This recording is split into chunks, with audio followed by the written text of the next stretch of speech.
Good morning, folks. It is Saturday. Welcome to the Saturday Power Hour. Exactly what it sounds like. We're just going to go ahead and make some dials for a whole hour, see what we can do before we start the weekend. The reason why I went on today is because I just got an amazing notification from Speed2Lead, 90% off on all leads. So we're going to go ahead and make some calls. We're going to buy some exclusive leads that usually cost $300, $340. Now we're going to buy it for $33 a pop. Let's go. Pretty much the same as a sale lead. So I am very excited about these. People always ask, why do you buy sale leads when you have multiple orders on them versus exclusive where you can be the first one calling? Well, because I don't want to pay $340 a lead.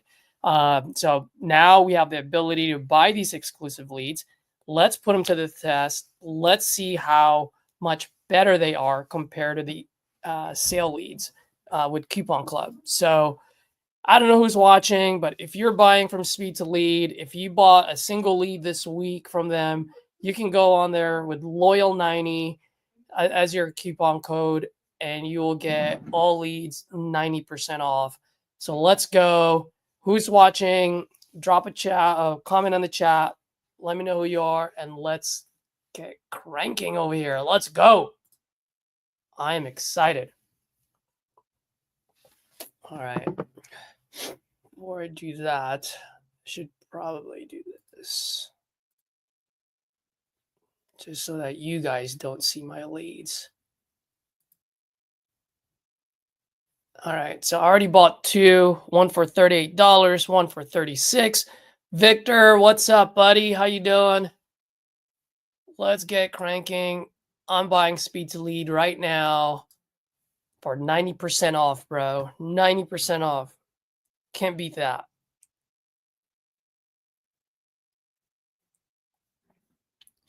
Black Sheep, it is good for today.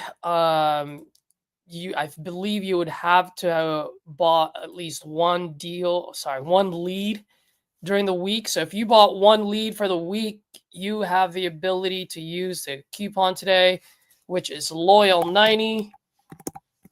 I dropped it on the chat. If you guys don't know, Speed2Lead is having sale right now, 90% off. So let's fucking go. All right. I'm just going to go ahead and buy some leads, guys. Let's do this. All right. So my parameters, I just want full gut or remodel, right? So I'm cool with those. I want to make sure that they own the property. I don't want to talk to an agent or a wholesaler. Nothing wrong with agents, wholesalers. I just don't want to deal with it. I'd rather just go direct to seller. And I want to make sure that it's not listed. So let's get cranking.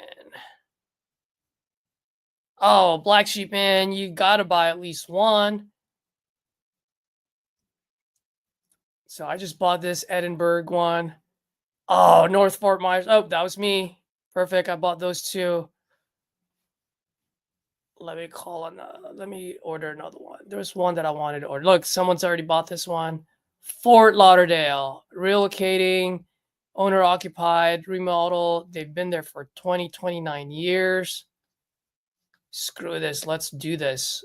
318. This is going to be $32. Boom. Or $35.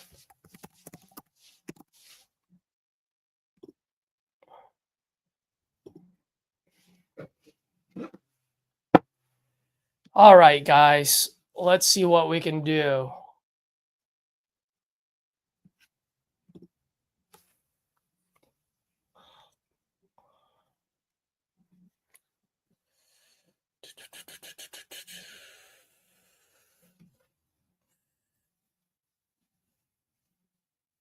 If you guys haven't bought any deal or any leads from Speed2Lead and you want to take advantage of this, I don't know if you guys want to do this. I don't mind buying them for you. You will have to Zelle me for them. I will put a tag on it. So I'm going to say I'm not going to call them at least for 30 days. So you guys have 30 days to go lock them up. And then after that, game on. Let's lock it up. And if I lock it up, by the way, like I said, it's going to be tagged with your name. So I'll make sure you get a piece of that too. Just here to try to help, guys. If you guys want to do that, let me know. And then I can just scroll through the screen. You let me know which leads you want to buy. We can make it happen. Let's help each other out, guys. Let's go. Let me call this guy James. I'm super excited.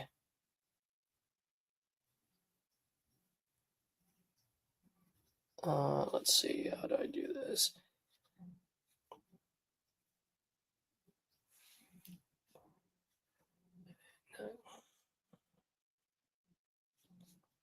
You know what? I want to call him from my cell phone.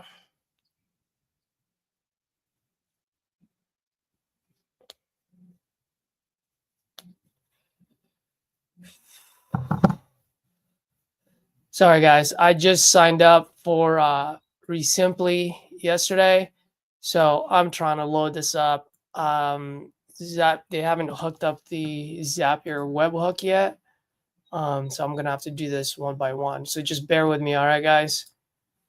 I definitely want to call them straight from Resimply and see what we can do.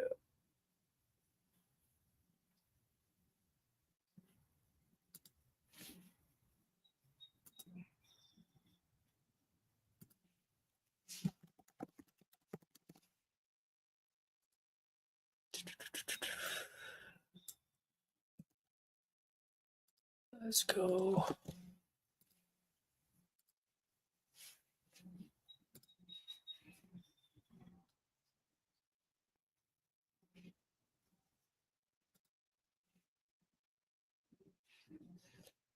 All right, let's call this guy.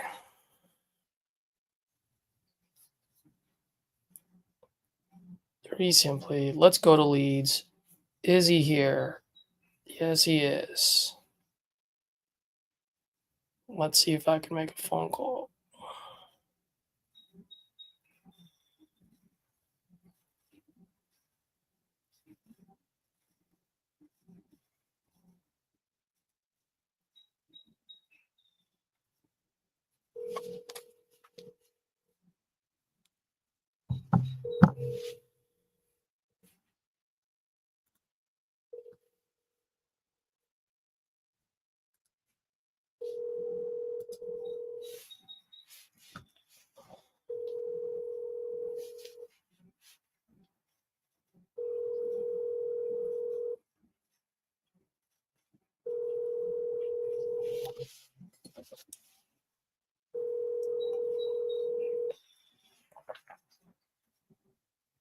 Please leave your message for.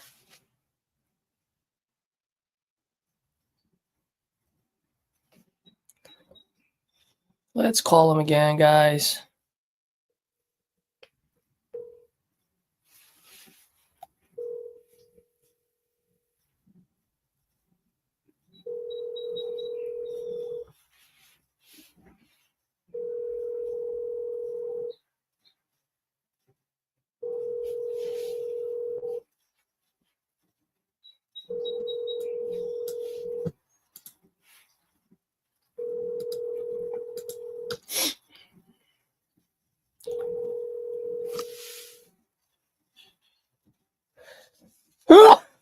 Please leave your message for.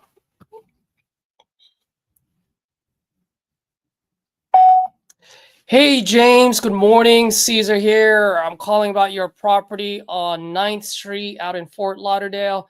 Looks like you spoke with one of my business partners, Travis, and just wanted to see if you're still looking to sell that property. I am looking to buy in that area. So when you get a chance, give me a call. You can reach me at this number. Also, I'm going to go ahead and send you a quick text through my cell. You can do that as well. So whichever number you decide to call, I'll be able to answer. All right. Once again, my name is Caesar. I am an investor. I'm looking to buy in that area, and I can close as quick as 14 days or work within your timeline, whatever is best for you.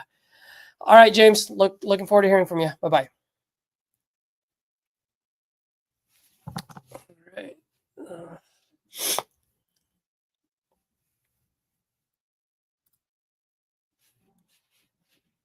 So let's give this guy a text.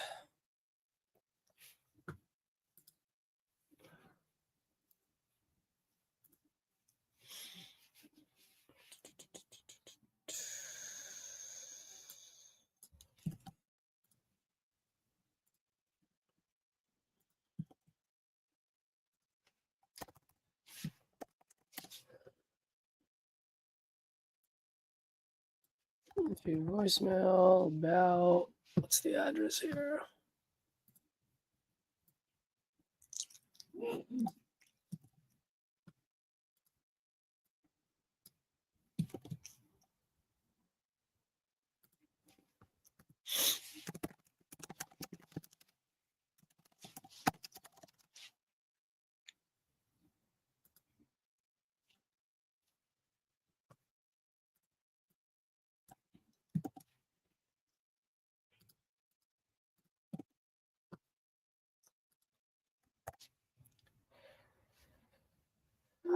All right, let's see that.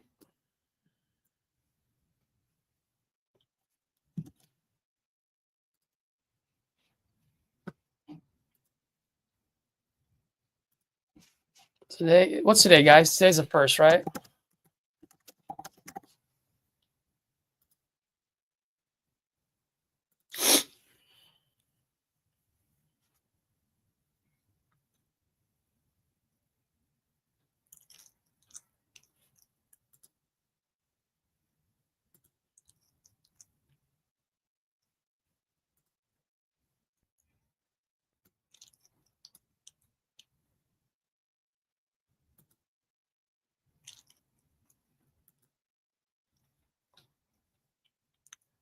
Where did I put my notes on here?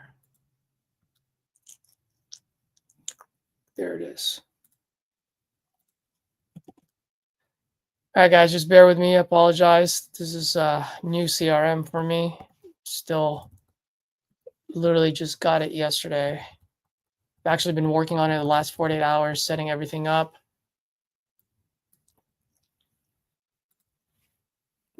So just bear with me. All right, perfect.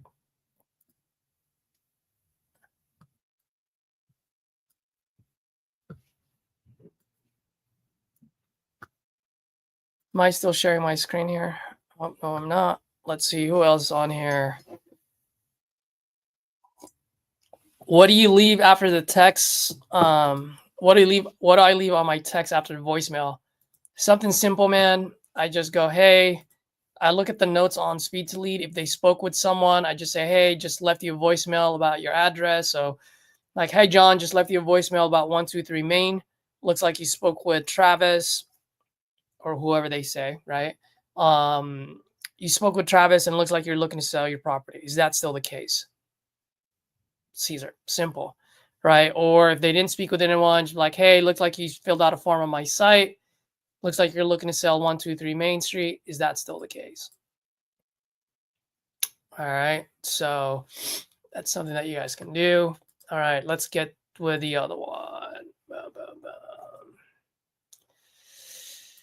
Let's get with this one. I'm just going to call from my cell instead of the new CRM. It'd be quicker just for you guys.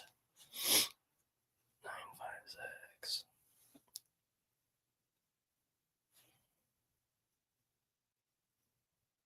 Three 3062.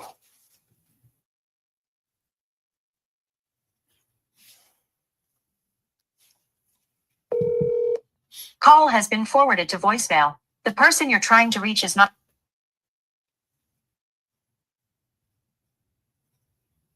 Your call has been forwarded to voicemail. The person you're trying to reach is. Okay, let's see. Maybe he's got Your this. call has been forwarded to voicemail. Oh. The person you're trying to reach is not available. At the tone, please record your message. When you have finished recording, you may hang up. Hey, Steven. Good afternoon. Caesar here. I'm calling about your property on 27th Avenue. Looked like you filled out some form on my site. Looks like you're looking to sell that property. I am looking to buy in that area. So when you get a chance, give me a call back. Love to chat with you. I noticed that it's vacant here. At least that's what you put on the notes. I am looking to buy quick, and I can pay cash and close as soon as 14 days. Reach me at this number, 415-405.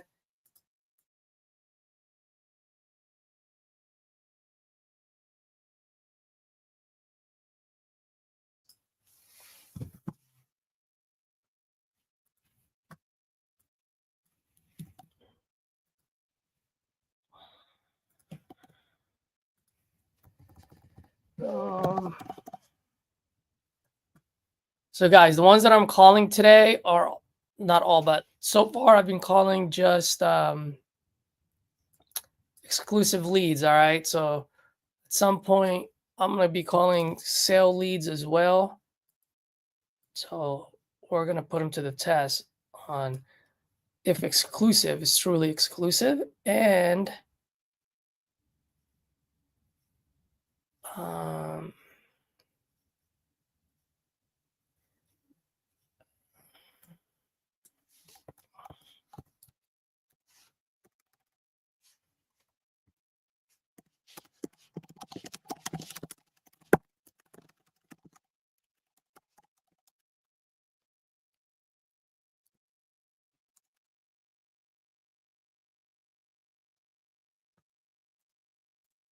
what was my, I had a train of thought.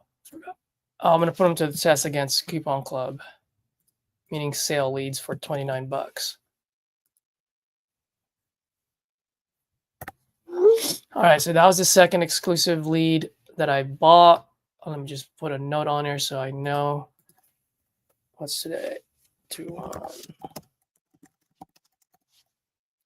So I can go back to this later.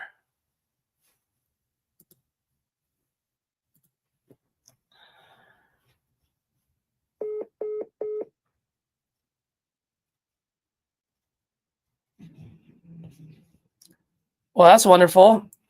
Apparently, I never hung up. That's going to be great. What happened there?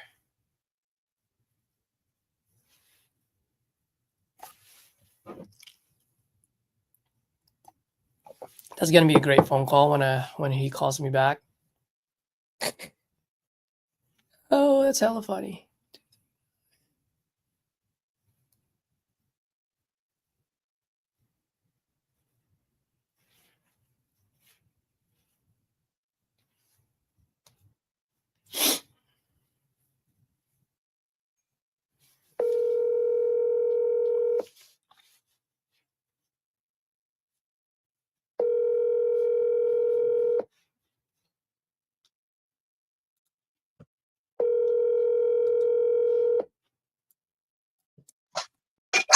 Yes, hello?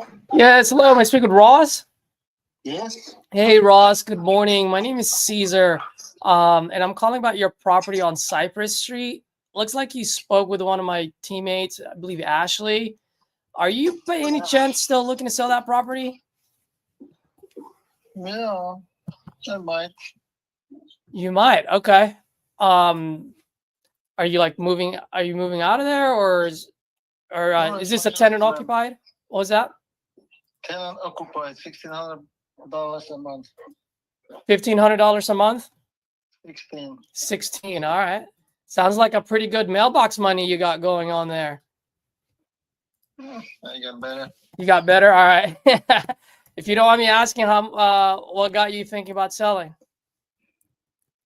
Say again? I said with $1,600 a month, if you don't mind me asking, what got you thinking about selling that property?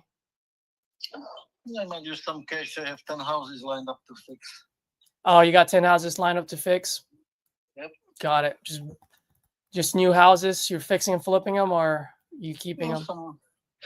Some of them I have for 12 years. Oh, okay. Nice. Never get to fixing them yet. Yeah, I got you.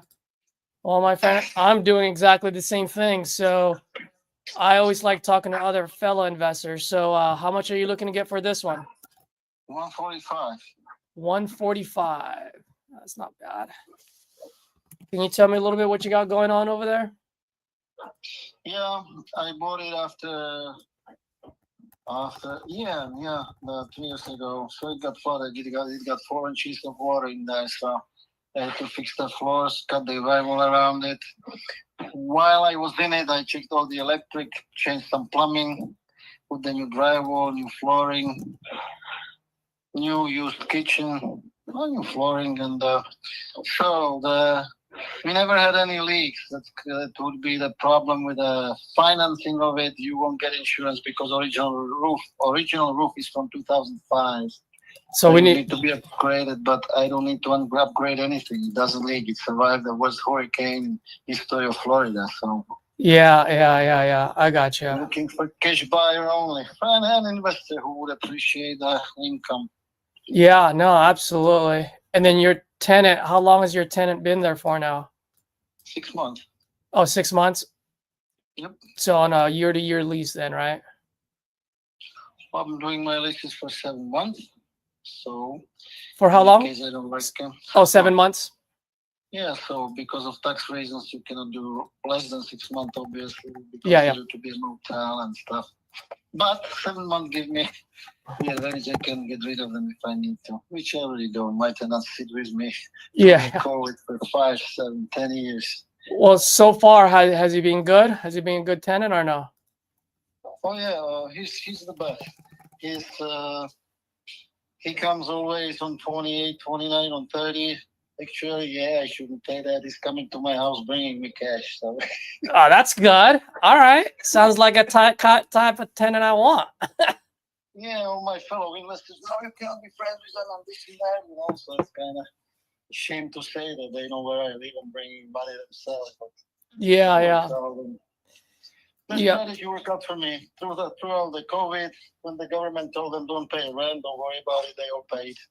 Oh man, good thing for you, man. I'm here in a communist country of California, and Oh my I God. know because of Governor Hair Gel. So listen to this. One of my best friends. One of my. God. What was that? The best state in US we ever had. Remember those times? Oh yeah. No, that's so fucked up. So. He's still so proud that he blew for the water dams. Uh-huh. Yeah, well, he said some fish. I don't know about fish, but Yep. Well, what an idiot. I know, man. My one of my best friends, she had 2 tenants that owing her a good chunk of money because of Governor Hair Gel, It's horrible. Jeez, it's so hard to make money for so many rules and the taxes. You have the highest taxes in the whole federation. Well, brother, why do you think I'm calling you? I don't want to buy any properties in California anymore, Come to Florida. I know that Florida is getting pretty screwed too. Well, I know. I was going to say the same thing. It's especially with all the hurricanes that you guys are getting. All right. Well, let me ask you my secret. What was that? I'll let you my secret. All right, please. I'm still happy to be in Florida because most of the thing I do under the radar, so it's very cost effective. Uh-huh. And out of my 50 houses, I don't have insurance on any of them. Ah. Yeah. So, oh my God! But I just lost 2 of them in a hurricane. Yeah. Oh my God! What am I gonna do? Well, I build the new ones, and I still save $1 million for insurance over 20 years. So. Yeah. And obviously, I specialize in affordable housing. It will never run off Florida. This house you're interested in, with the average Florida, redneck Joe, he needs to have this truck and his boat, no rules. He cannot move to all these new build apartments. Yep. And come up with $7,000 to move in.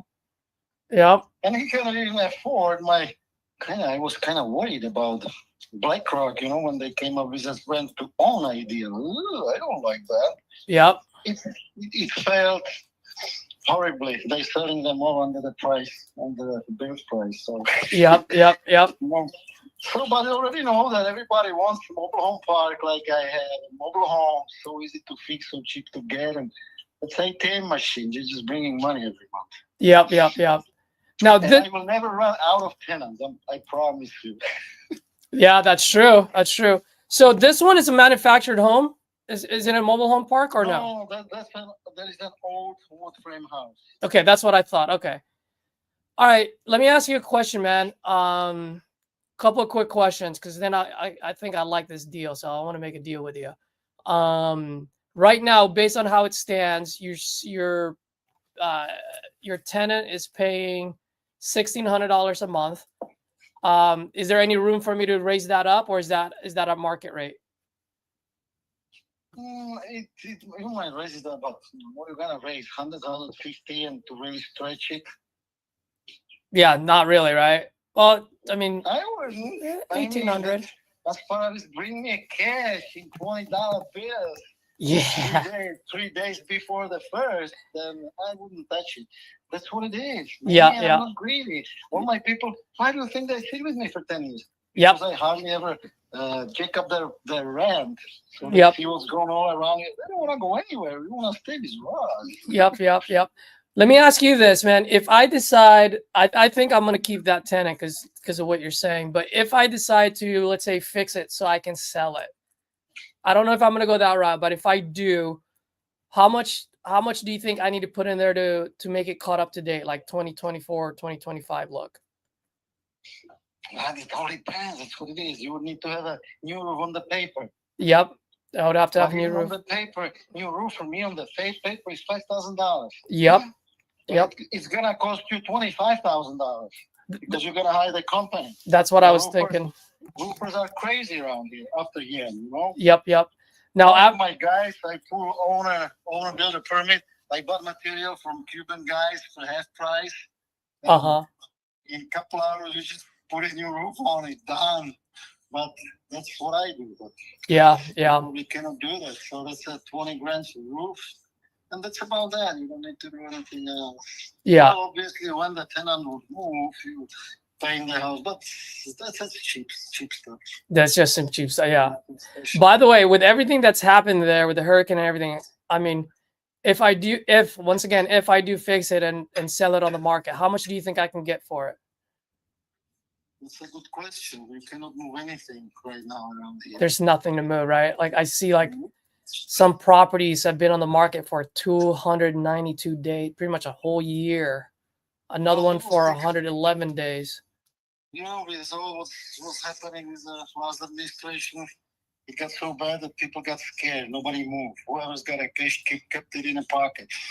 But with new administration, I think it's gonna start moving, but it didn't really start yet. All the single family. The only thing is moving around here is duplexes, man. That's crazy. That's it, right? $350, $450, $500. We cannot move shit, and you're selling the duplexes for $500,000? Yeah. Yeah. Hey, Ross, this is a 2-bedroom, 1-bathroom, right? Well, I consider it to be 3-bedroom. The one small bedroom does not have a closet, but that is really 2 rooms. 3 rooms. 3 rooms with one that doesn't have closet. Okay, I got it. And then like 800 square feet, right? 900 square feet. Yeah, that little? Is it possible? Well, that's why I'm asking, because that's what it says, and I understand if that's what it shows, you want to keep it that small for taxes, but how big is it really? Well, the rooms are not big. They're 12 by 12, 10 by 12. The living room is super big, though. Okay, a decent bathroom. The living room is open with a kitchen. Mm-hmm. Have you seen the pictures? I'm looking online, unless you want to send me some new pictures. No, the online was everything online before he moved in. Oh, is that the one on Zillow? Yeah, I think so. That's the one before he moved in? Yeah. I see the kitchen. Okay, kitchen. All right. Well, let me ask you, man. I mean, I know you said you not that you need, but you'd like the capital to fix the other properties. I mean, if I take this off your hands, I close on it before the end of February, I pay cash, I close all the closing costs, I pay all the closing costs, the whole shebang. I mean, what's the best that you can do? Oh, 135. I'll tell you the story. For 138, it was listed even 6 months ago, and the TV guys came to make a story about the cheapest house in Lee County. Uh-huh. And I realized that's a really good price. It was a story about the cheapest house and more expensive, 22 million on the Sunnyball Island. Uh-huh. Yeah, so I qualified like the cheapest house in the country. Man, what do you want? You don't want that for the money? Forget it. I'm gonna keep it. Yeah. You don't own anything anymore to this, right? You own it outright? No, I still have probably 30 grand on it. 30 grand. Yeah, that's what we paid for. That's why I would sell this one. All the others I paid for. Got it. So you owe 30 grand on it. I mean, how much money do you need, man, or like walk away? Yeah, I don't do less than 135. 135. I was gonna say 115, but I like you. I'm an investor, you're an investor, so I know you got to make some money too. Oh man. Don't worry, don't push me. No, I won't. Think about it. Call me with all the questions, whatever you might need. It's not. I think I can do 120 on it. The world's not gonna change either way. So. No, I understand, but 120, I'm willing to ready to make a deal with you at 120. 120. Yeah. It does not inspire me, man. Really. It's what? I'm sorry. It does not inspire me to sell. Mm. And big part of it is really a tenant. He doesn't want anything. It never costs me. Yeah. Well, the thing is at 135, it just doesn't hit my rent rate. That's why. Right. And like I have no equity at that point because right now I see a property on 1119 Third Way, so it's not that far from you. And it got sold for 115. And so you know what I mean. So like, I'm literally just buying this more for a buy and hold, not even a flip, because like you said, nothing's moving there. So in order for me to make my rent rate, I mean, I need to be. That's why I said I wanted at 115, but from an investor, I know you got to make money too. 120, I can make that happen because that just gets me just above 1%, man. No, that's not good. Okay. Well, I'm interested in expensive properties too. As long as I have room to add value to it and make money. I mean, at the end of the day, if I can make money, I'm okay with that. My investor is pushing me a house on Sunnyball Island for 700. What was that? Friend of mine, my investor, is pushing me a house for 700 on Sunnyball Island. Old money, everything well over $1 million, 235. It's your property, you said, or someone wants to sell it to you? That's my friend investor. He's trying to sell because he bought a bunch of them after the weekend. Oh, got it. Okay. Just in case. Yeah. Well, let me ask you, man, if 120 is too low for you and 135 is just way too high for me, is there a number in between that would make sense? What's the number between? I'm asking you if there's a number in between for you that would make sense for you.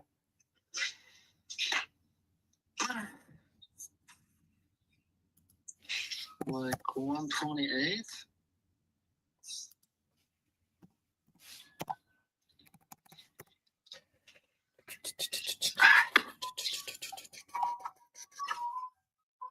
Oh man, that's almost like that's like retail price. Yeah. Here's what I can do, man. Why don't we do this?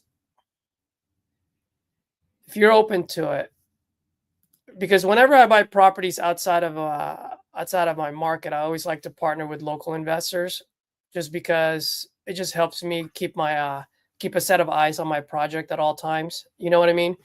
So when I buy properties in Florida or Texas or Ohio, I always partner with local investors.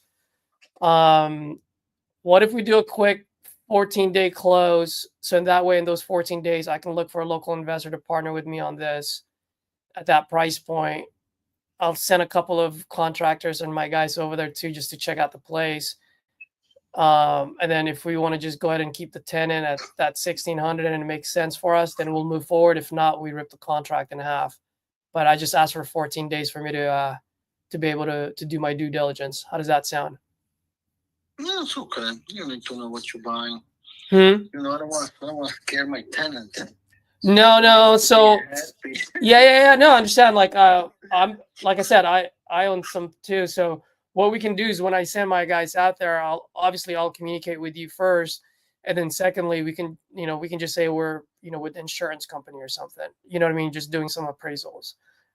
So in that way, it doesn't scare your tenant away. Mhm. How does that sound? It's possible. Well, I mean, you don't sound very inspired to No, get an it's agreement. That's what I'm doing. So it's still, I still have the TV show, The Cheapest House in County, when I decided to take it off the market.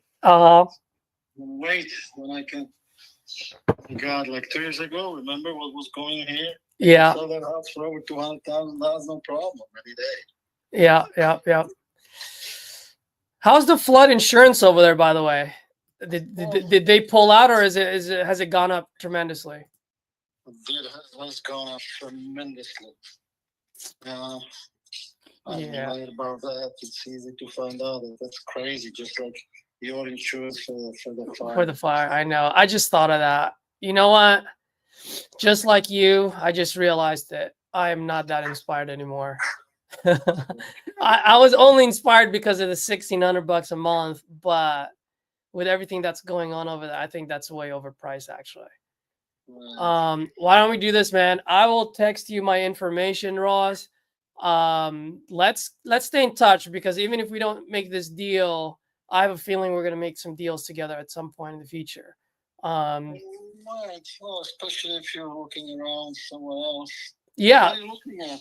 Well, let me ask you. I was actually going to ask you. Typically, where do you buy your properties, and what, like, if I had a magic wand, like, what's typically a property that's best for Ross?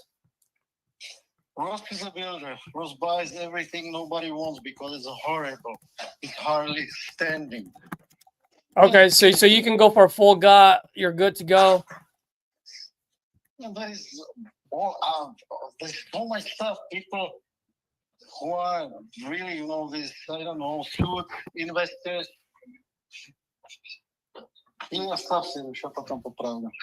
So they don't realize what you can do. And I do it myself, it's my crew, so I keep eye on them. I can do things others cannot do. I can do them extremely cheaply. So I'm usually buying for a really good price and stuff nobody else wants.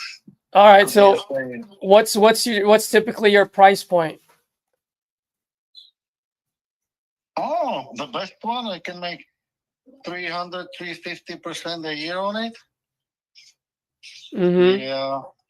We're not talking 2% or 4 or great cap rate for 13%. No, I don't have anything worse than 37%, but it's usually 100%, 200%, and that's what it is. For show off, it's 300% a year. Huh? That's not possible. Well, think whatever you want. That's what I do. So, in mobile homes, I was buying the double wides for what, $5,000 with the land. Yeah. But that's a long time ago, right? Yep. So now, what did I buy lately? A great house my daughter lives in. Once again, it was $90,000, but it was I fixed the house on the river for my investor friend, so he paid me by giving me this cheap price for fully remodeled great house. Got it. Okay. So any parts of Florida, or just near? Are we just looking at Fort Myers? 15 minutes from my place is at each direction. And I'm gonna change that. I bought a portfolio in Jacksonville because I couldn't leave it alone, because it was $5,000, $7,000 per house, which is freaking $100 here, or it was. So Yeah. a bunch of them, but I hardly ever get there. I was trying to fix them a little bit, so I sold them with a good profit, and percentage-wise, of course, it's a good profit. But if you made 200% of $5,000, you ended up with 20. It's not that great. Yeah, yeah, Really, because I just have too much of them. Because I didn't find anybody to do the work for me. What? yeah, 18 years, you working? Yeah, it's weird. yeah. I know. I tried 200 people, 300 people. No, I didn't. I couldn't Yep. find them. They don't want to work, no matter how much you pay them. It's not me being greedy. Yeah, yeah, yeah. All right, so you know what? I'm not buying anymore. I keep my 50 units and yeah. just do it easy peasy myself. So Except if I would cross some. This guy talks a lot. Or something like that. Got it. So Fort Myers, you pay cash, you bill, doesn't matter. What's the price point do you usually buy the properties at? Is there like a certain price point, like under 300, under 500, or? For me, it's really about the deal. If it's at 300 and I don't have them in a pocket, I have a bunch of investors who lend me that money that very same day. So it's not exactly. If it's a deal, you'll find the money. I get that.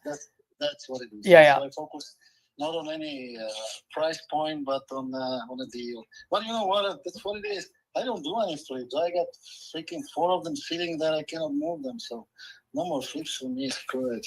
Got it. Okay. Yeah. Usually when I look up properties and then let's say I have a full play and I don't want to buy it, usually I'll go ahead and find an investor like yourself and I'll sign it over to you. You know what I mean? Like as investors, we always have that ability to wholesale it when we need to. So that's why I'm asking, just in case if I find a property that, I don't want, but maybe might fit yours and it's in your neighborhood, I want to make sure I give you a call and let you know. You know what I mean? Okay. And then usually, Ross, usually what I do too is like I usually just do a dollar in, dollar out. So like if I have to put in $50,000 of rehab, I'm looking for a $50,000 profit. You know what I mean? Okay. All right, brother. I'll keep you in my contact list. Add me to your contact list, and then let's do some deals together. All right, cool. And I'll keep you in my prayers, California man. Thanks, man. Appreciate it. You need to pray that Governor Hair Gel stops spending money on hair gels. I know. All right, brother. I gotta get going. I gotta call other houses I gotta buy, man. Text me your info. I'll keep it. I will. All right, bro. Have a good one. Great. Okay, bye-bye. Take care. Bye-bye. That took a while, but the guy was a good guy. Ain't talking Ross.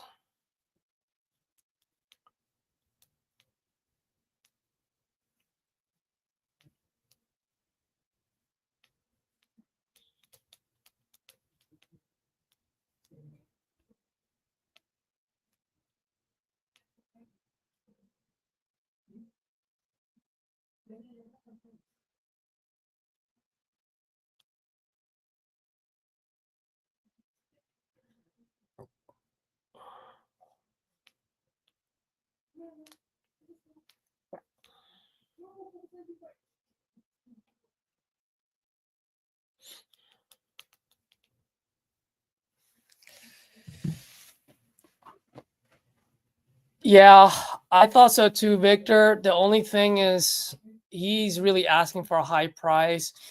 I was happy with it because he was giving me 1.18% on the rent rate, which in Florida is pretty good. But what got me thinking is the fact that with all the hurricanes that's happening there, he's in the flood zone. He like as soon as I asked that question, he answered it with like dismay. Right? He was like pissed about it. So I was like, nothing is moving there. I mean, ARV can be like 193, 195. Like this one is newly flipped. But bro, it's been on the market for 292 days. And I'm sure this one got hit on the last hurricane too. And maybe that's why it's not moving. It's just I don't even know why I bought that lead because I know it's gonna be bad. But let me just make a note on here. Potential buyer.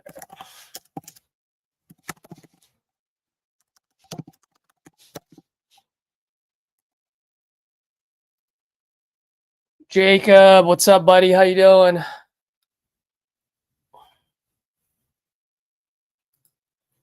All right. Did I call all the 3 things that I did today?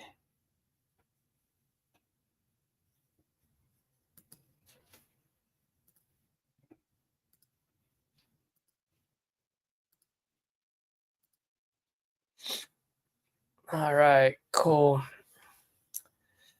Yeah, I kind of stayed there for a while. Kind of ticked off I did. Probably should have gotten off a lot sooner. Why did my things disappear here?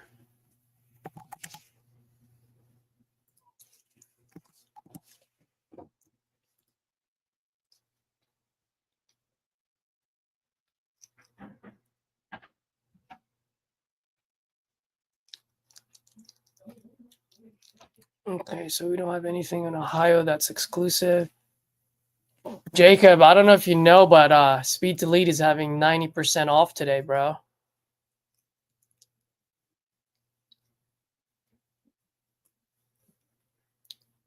Jacob, I'm probably going to be here for another hour. If you want to hop on, feel free to do so, man. Feel free to do so.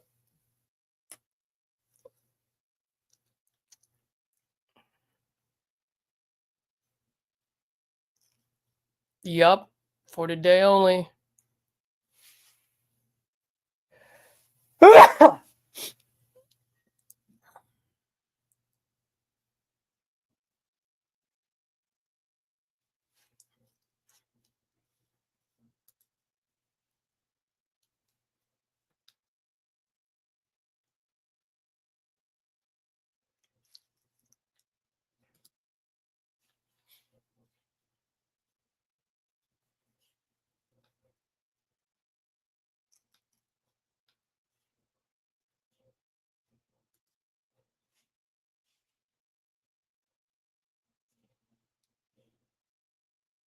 Where is Claiborne, Texas? That's pretty close to Fort Worth, right? Or is that pretty far?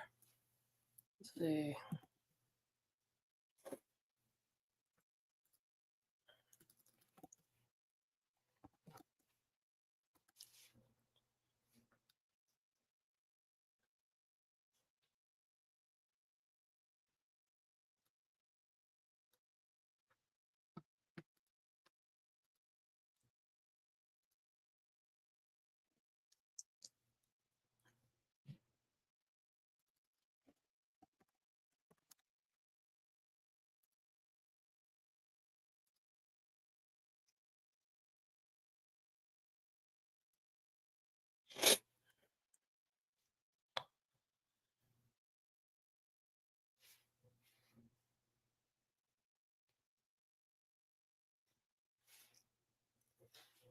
Oh, there's a lot of flippers out in Claiborne.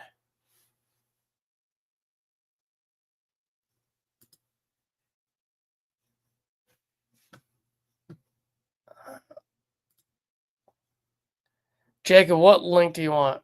To hop on? Yeah, I'll send it to you right now. Here, I'll send it on the chat. Just hop on here. Dude, I'm buying this one. Claiborne, Texas. It's an active lead. 0 orders. It's for $301 right now. I'm buying it for a loyal 90. It will cost me $30. Let's go. Oh, I didn't even realize I wasn't sharing my screen. So, hey guys, here's Claiborne, Texas. I don't really know where Claiborne is. It's pretty near Fort Worth. So first thing I do when I don't know, I just go on God mode, put it in, and see how many unique buyers we have. This one's kind of a little bit off, so that's for buy and hold. But if I go for flip,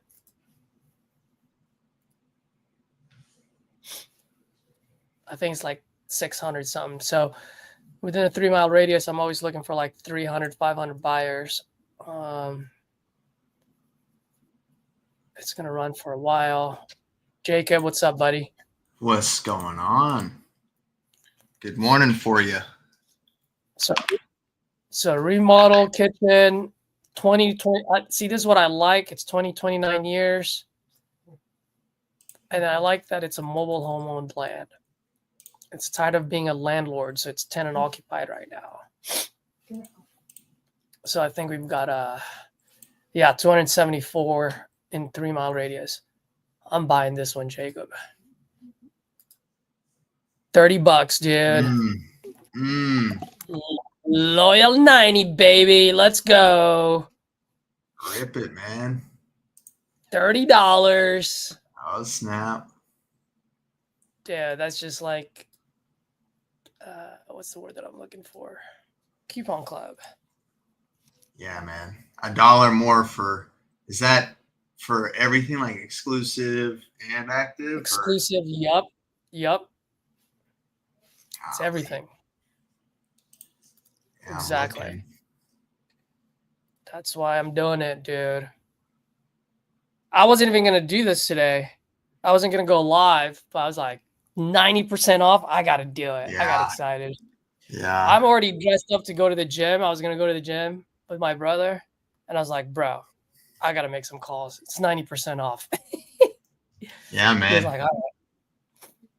The only thing I don't like about this lead that I'm buying is the address is County Road. Oof. Whenever, you know. Yeah. Yeah. Hello? Hey, am I speaking to Larry? Yes. Hey, Larry, good afternoon. My name is Caesar. I'm calling about your property on County Road 312 out in Claiborne. Okay. Yeah, looks like you're looking to sell this property. Is that still the case? Yeah, I want to sell it. I'm not going to give it away. Oh, wonderful. I mean, I was hoping you'd say you'd give it away. But I got you, man. I understand. How much are you looking to get for it? 280 plus, but 280 is low as I'll go. 280 is the lowest you go, huh? Okay. Can you tell me a little bit what you got going on over there? It's 8.5 acres. Okay. Fenced off with water, electric, and sewer, and it has a double wide on it. It's in medium condition. It's being rented right now, so it's usable and good, but it's not like what it used to be. Got it. You know, it's not brand new no more. Yeah. How long has the tenant been there? Oh, maybe about a year. Oh, okay. Is he still on a year-to-year lease, or is he on a month-to-month now? No, it's been month to month, but because I don't want to do year to year in case it sells or something. Yeah. Okay. Smart man. Gotcha. All right. How much is he paying? He's paying $850, something like that. $850 a month? Yeah. Got it. Okay. Which is really cheap anymore, but to me it's okay because he ain't getting no prize house either. But he's got a 2-car carport to go with it, you know, land around it. He don't even use it, but he uses the carport to do his stuff on. But other than that, that's about it. Got it. Okay. I mean, with $800 coming in, if you don't mind me asking, what got you thinking about selling this property? I've got other properties, and with the way land's going right now, anything that pops up usually sells. But I think because of the waiting for who's going to be president and et cetera, nothing was going like it should. Uh-huh. So it's still kind of at a standstill, but they're putting survey on the property right next door to it, dividing it up into land for put houses on, and they've already started that, so that will raise the price up a lot real quick once they start selling houses there. Got it. So Go ahead. I was going to say, so you came up with a 280 simply because of the land, value of the land more than anything? Pretty much.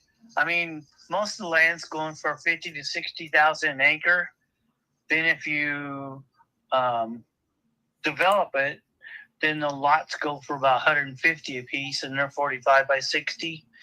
But that's on down the road yet. Yeah, I see what you're saying. Okay. Yeah, because I'm just looking at some of the properties in your, when I say neighborhood, I'm talking about like a 3 mile radius, right? Just because in that Okay. area. I mean, they're only selling like right under 200, like 199, 183, 182. I mean, it's kind of hard for me to pay an extra $100,000 just for the acres. Is it are that all 8 acres is it buildable already? I would probably you're gonna have to run a scraper around there anyways to, get it where you can bring houses in. But yeah. Hmm. You own it outright? Yes. So no loan, no liens or anything? No liens, no loans. Well, let me ask you. I mean, obviously 280 is, that's pretty high from an investor to an investor. I understand you've got the acreage there.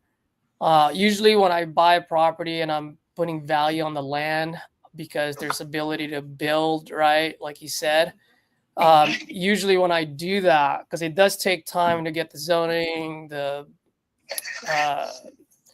approvals and so forth. And I know it's pretty rural, so it'll probably be quicker than some other areas. But would you be open to doing any type of like seller finance where we'll make a monthly payment or balloon you out once things are built? Well, if I did that, I'd finance it myself. Yeah. So that's a easy question to answer. Yeah. All right. Well, I mean, I understand. It's just I've got lands too where I see that, I don't see the money later, but I can tack on a good chunk of interest later. You know what I mean? It's like money now or a whole lot of money later. And if you really believe in that land that you can build for a developer, well, then maybe you might want to get a whole lot of money later on, Yeah. Well, there's a few of my friends that's developers, and they're kicking a tire around because they're selling lots maybe 3 or 4 miles down the road on 2415. If you can see that on what you're looking at, and he's already sold 3 of them. He's got 3 spec homes going right now, and he's pretty certain they'll all go here within the next week. Yeah. All right. His name's Ryan Studdard. Right. Well, it sounds like you've got a buyer there. He ain't bought yet. Yeah. Well, there's a reason why he hasn't bought it yet. He sounds like a really smart guy. So maybe I'll take his lead on it and not buy it either. There's got to be a reason why I ain't buying it. Oh no, that's fine. Okay, thanks for your time. You're welcome. Have a good one. He said, yo. What's up? Man, that was funny. You hit him right in the mouth. Dude, he didn't like it. No, he did not like it. No, he did not like it. But it's true though, right? I mean, you're telling me you've got a developer friend who's excited about a few. He said 3. He said he has 3 developer friends. That's right. And if none of them are buying it, there's a reason why they're not. So why should I? Dude, you know how long it takes to make property buildable? And it's just so he has a house on it now, right? He does have a house. He has a mobile home in it. Yep. Yep. So the one, it's going to take 10 grand to get that taken off the property and it's scraped off.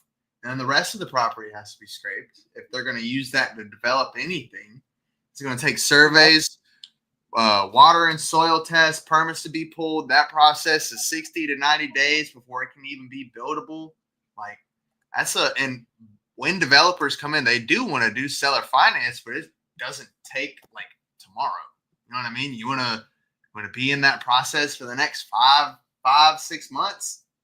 And that's just to make it buildable. Yep. Yeah, that's insane. He's got to be real with himself. Yeah. He kind of walked in on that one. Yeah. Yeah. I love it when they do that because like, oh yeah, so I'm like, all right, dude, like then why? And that's not even like what you learn from the gurus of like that's not even a pull away. For me, that's just common sense. Like Yes. if your friends are developers and they're very smart, but they're not buying your property, Yeah. something tells me that the land is not worth as much as you want it for. Yeah. You know Victor, what I mean? have you Jacob, started you're calling frozen, those? by the way, just FYI. Oh, I'm frozen. Oh no. Uh-oh. Hold on. Let's see. Am I still frozen? Yeah, you're like in and out. I don't know if it's me or I don't know if it's my connection or your connection. It might be your connection. Hold on. Oh, you're back now. Sweet. Victor, have you called those free leads yet? You're in the 9th class. RJ gives you those free leads. I know you were talking about you haven't purchased any leads yet. Have you called all 30 of those leads?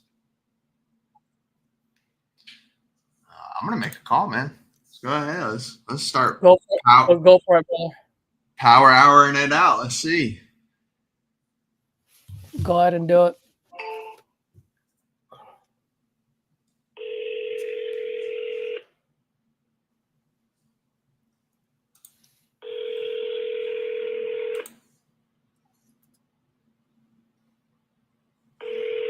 Victor, why are you scared, man?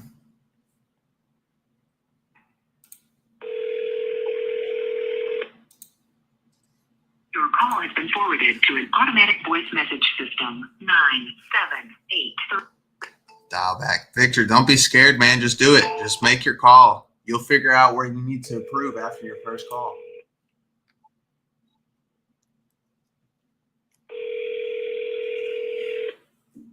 I'd be more than happy to. I sent my first call to Caesar. I'd be more than happy to send it out so you could hear how it sounded. I knew nothing. Your call has been forwarded to an automatic Excuses voice and message stories. system. Come on, man. 97839716889 is not available.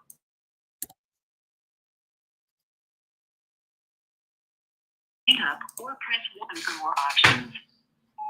Ron, what's going on? This is Jacob. I was inquiring about your property there in Jacksonville. If you are satisfied with your message, What? press It happens. Yeah. It probably wasn't picking up your reception. Yeah. No excuses, no stories, Victor. Hey, wait, you were just calling Ross? I was calling Ron, not Ross. Oh, Ron. I was like, Ron. Yeah. Like, I just called that guy. All right. I'm gonna call one. This is gonna be funny, guys. This one, there's been 9 orders. I'm the 10th guy that's calling her. So let's see.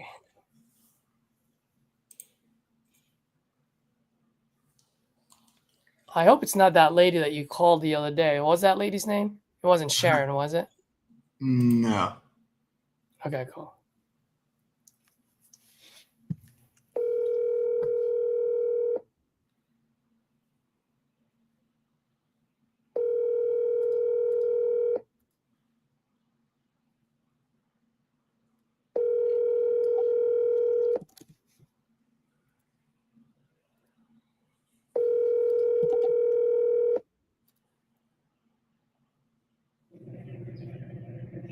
Hi, this is Karen.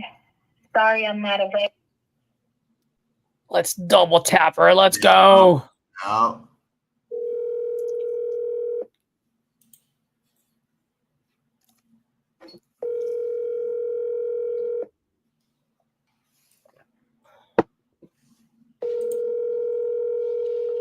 I think this is the last one I'm gonna buy today. I bought 8 last night, which I'm pissed because I was like, God dang it! If I just waited.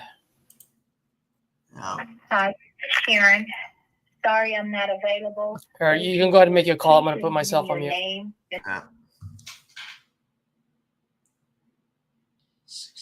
Calling Wayne Tang.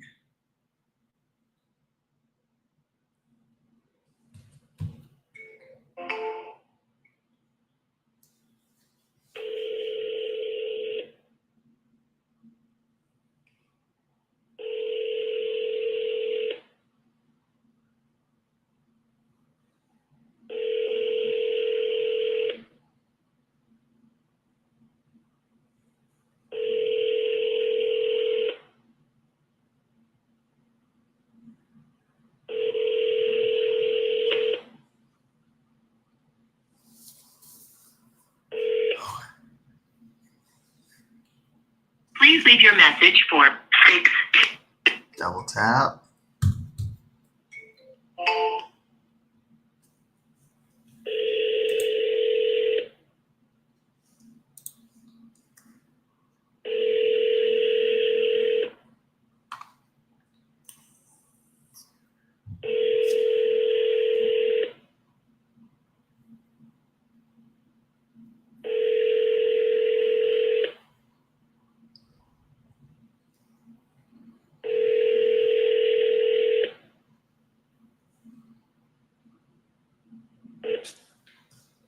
Go ahead, Caesar.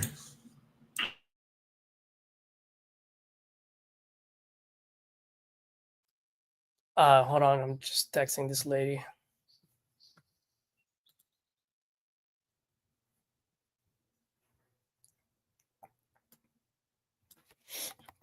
Oh man.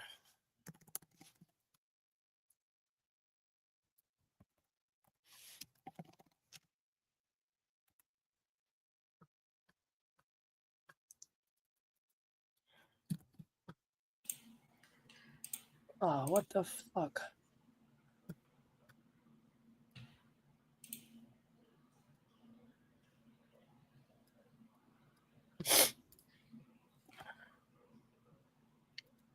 So I finally pulled the trigger on Resimply, dude. Oh, you did? Yeah, I only did it because it was free. Yeah. Yeah. I remember you One saying of the that. team members no longer using it, and she already paid for the whole year, which is all the way till August. So I'm like, all right. Ooh. Yeah. Don't mind if I do. Don't mind if I do. And I was like, you sure you don't want any? She's like, no, man. She's like, you've been helping so many people out. Like, totally cool. I'm like, sweet. I'm like, I'll just make sure I wet your beak a little once I close some deals. She's like, Yeah. cool. You know? That's awesome. So you've been using it? Yeah. Have you incorporated it? I just got it. Everything got transferred Thursday. So Yeah. I spent all day yesterday trying. So the only thing I don't like about Resimply so far right now is I cannot load up my own leads. Like I have 700 that I want to load up. I have to send it to them. And I was like, What? guys, I'm like, it's 2025. You're a tech company. Are you serious? I'm like, you're not a legacy company. You're a cloud-based company. Like, Yeah. why can't you allow me to do this? You know, I'm like, so I don't think it's gonna get loaded up until Monday or Tuesday. But so I'm just gonna take the time between now and then to create all of my drip campaigns. You know what I mean? My text Yeah. templates and so forth. But as soon as it's loaded up, it's just gonna go boom, boom, boom, boom. Yeah. Which, by the way, guys, people that are watching, I will probably be offline for about a week because some of you guys know I've gone solo, so I'm on my own now, which is absolutely amazing. That being said, I do need to ramp up the business, so I just need to pound the phones, like what Jacob's doing, but times 2. I mean, this guy moves fast, so I don't even know if I can do times 2, but the point is I just got to move fast. And so in this next 7 days, I'm just going to pound the phones 12 hours a day, probably making anywhere from 100 to 200 dials a day and just go. And then you never know, man. Maybe I might just miss you guys and be like, all right, let's just do a quick 12-hour session and not care about the content. It's just more of just really just pounding the phones in front of you guys. So we'll see. If you guys don't see me this week, I'll probably be on in the next week or two, back into the swing of things.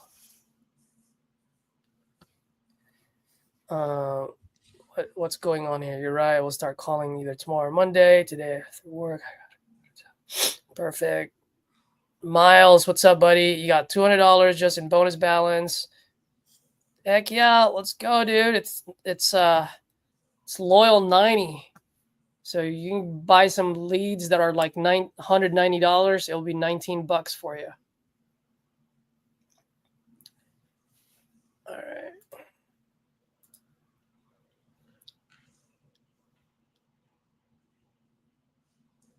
Oh boy, this one is in California. Oh, Let's see sorry. what.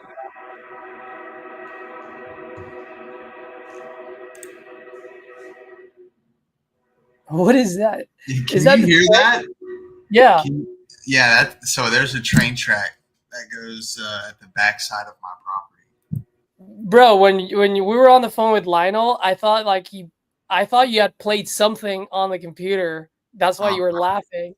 When we were when we were dead silence, that train yeah. passed by. I It was came cracking in up. right at the perfect. That's funny that you can hear it. Yeah. Yeah, Yeah. yeah. So I I really I thought you did that purposely. uh-uh. Uh, Uh-uh. all right, let me call this guy. No.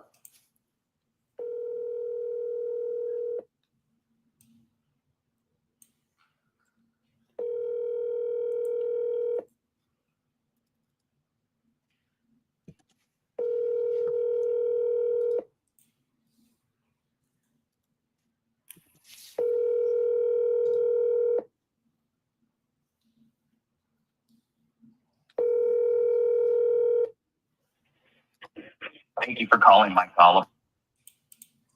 That guy sounds familiar.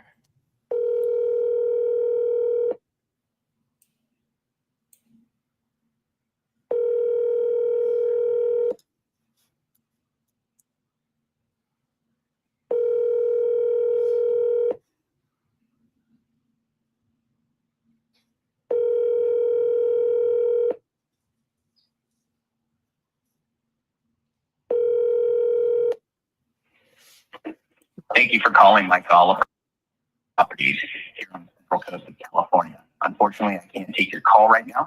Please leave your name, number, and a brief message. And I will call you back just as soon as I receive your voicemail. If this needs a quicker response, feel free to text me at the same number. Thank you so much and have a wonderful day. Hey, Mike. Good morning. Caesar here. I'm actually calling because you spoke with one of my team members a while back about your property on East Orchard Street. I believe one of your units. I just want to see if you're still looking to sell that property. If you are, give me a call. I am looking to buy in that area. You can reach me at this number. I'll go ahead and shoot you a text as well. All right. Thanks, man. Bye.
It's a damn landline.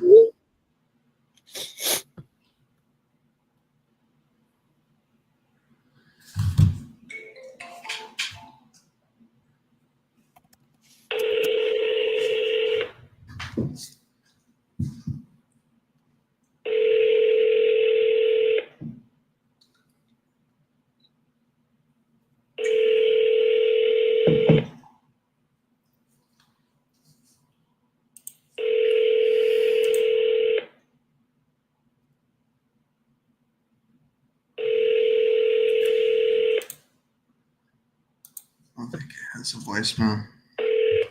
All right, go ahead. Run it on. What's up? Letting you know, go ahead, queue it up for the next one if you got one. All right. Let's see. Who is next? All right. Let's call this guy. David. Bro, I don't know if you were on earlier, Jacob. I was like talking, and then I didn't realize that I didn't hang up. So everything I said was on. Well, Oh, Brutal. Yeah. Brutal. Thank God I didn't say anything stupid. Yeah, right. At least I don't think I did.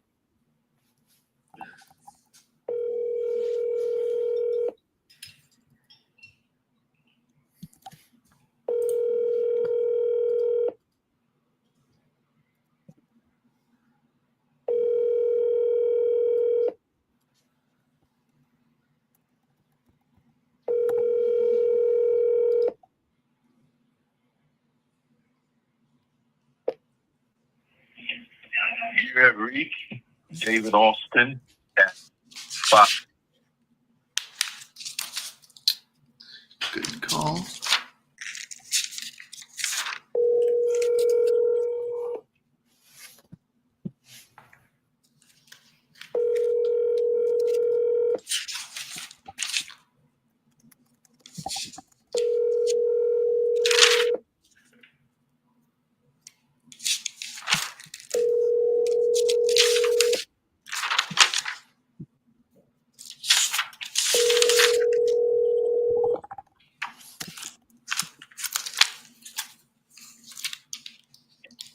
You have reached David Alston at 551-5.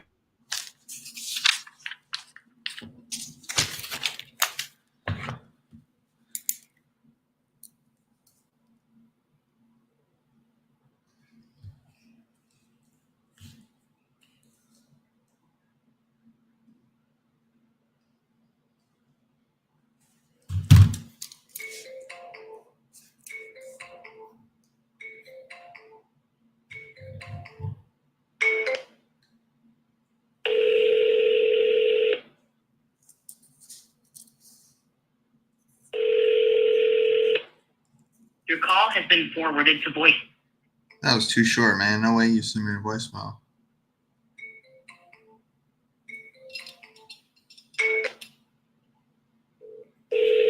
Your call has been forwarded to voicemail.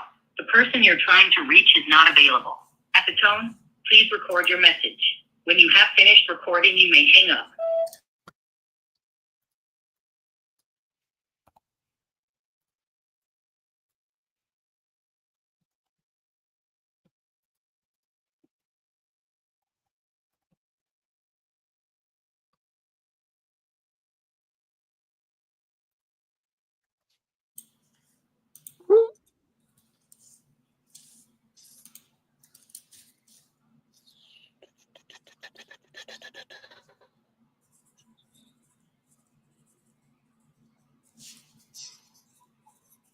Which one was this one?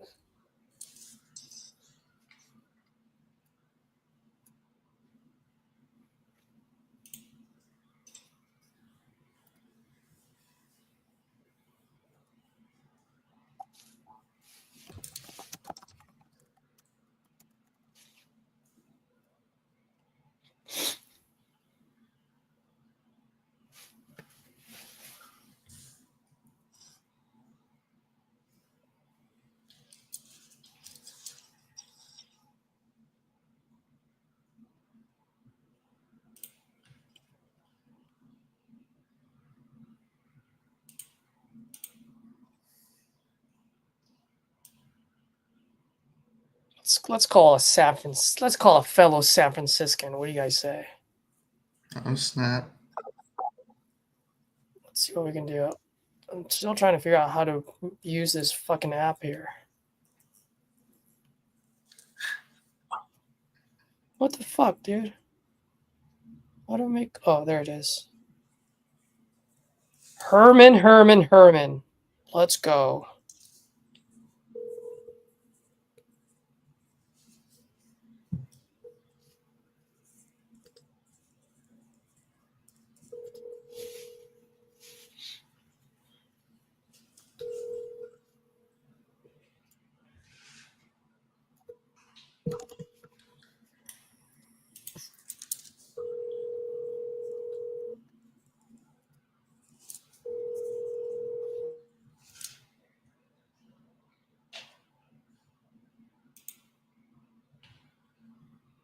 Please leave your message for 323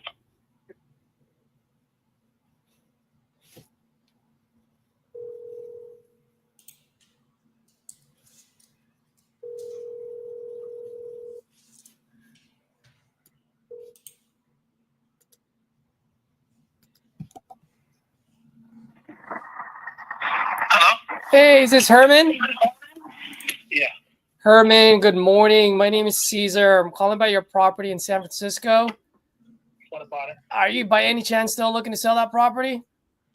No, it's been taken care of already. Oh man, congratulations, man. I was hoping to get that. I'm out in the Bay myself. Was it close and funded, or are you guys just under contract for now? It's been taken care of. Been taken care of? All right, my guy. Thank you, man. Appreciate it. Darn it. Was that a sale lead? I can't even get a refund for that one. Nope. You used my bonus money on it. Mm-hmm. Well, that sucks.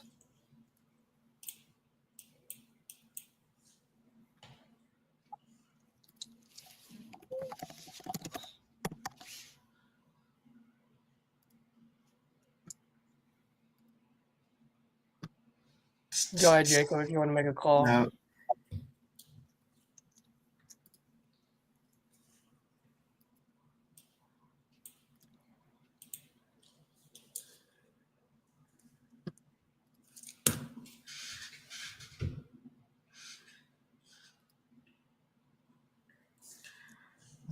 Let's see.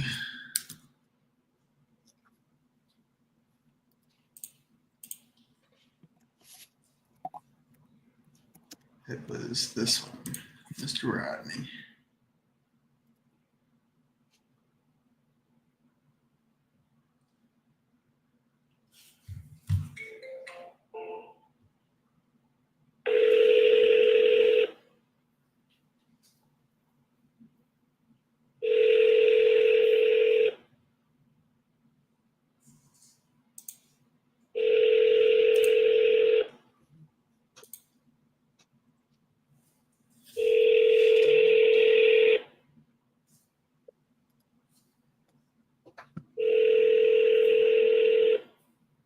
Your call has been forwarded to voicemail. The person you're trying to reach is not available. At the tone, please record your message. No, Victor. Sometimes whenever you purchase leads through Speed2Lead, you can purchase it using a bonus balance they give you. And you I don't know if that's Jacob's. The person you're trying to reach is not available. At the tone, please record your message. When you have finished recording, you may hang up. Hey, Rodney, this is Jacob. I just wanted to give you a call about your property there in Dayton. I am looking to purchase in the area, so if you're serious about selling, just give me a call back, 470-470-5949. Thank you.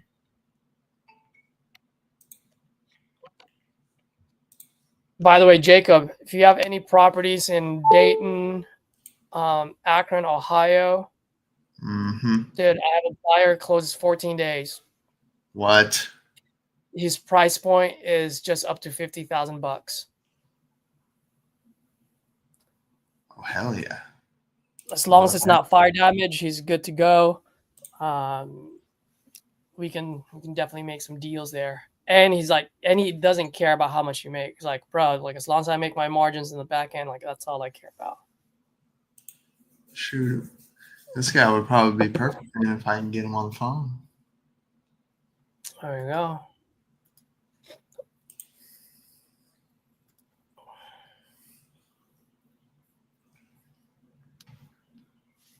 All right, I got 5 more. Let's make this happen.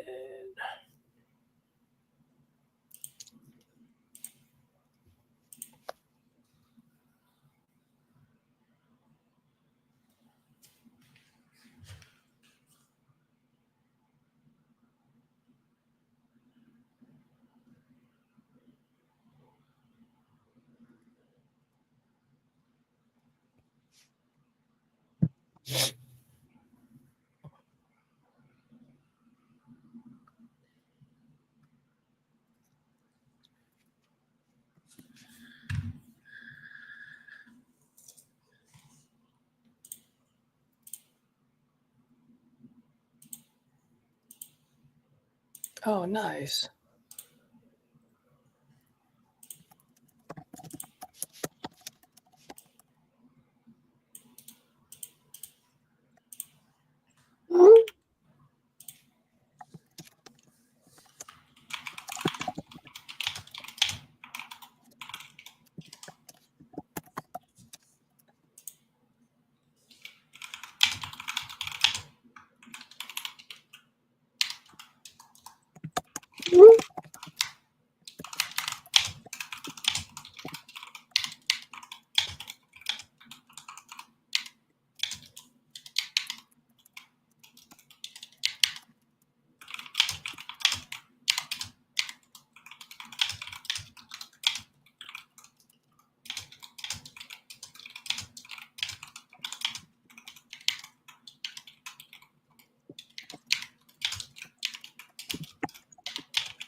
right, I'm gonna call this guy.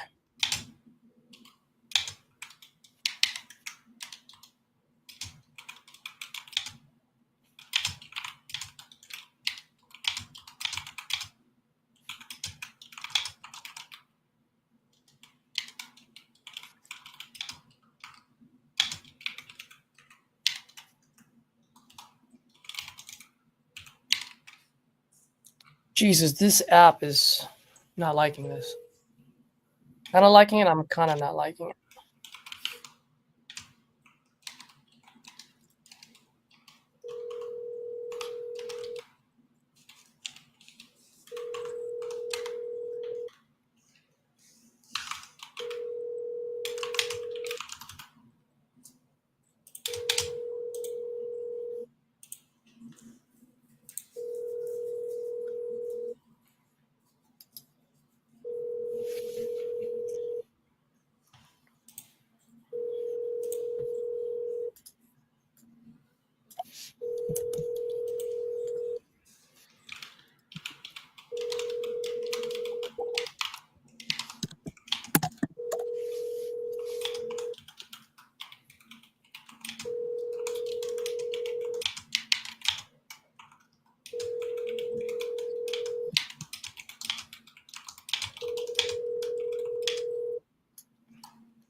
Man, that's the longest. It's the longest ring. Yeah, I've- man. Yeah, man.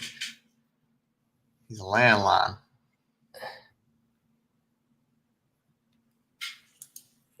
Yeah. And miles, yeah. So exclusive leads are the first 24 hours. Active leads are 24 to 48 hours. And then sale leads are 48 hours and older.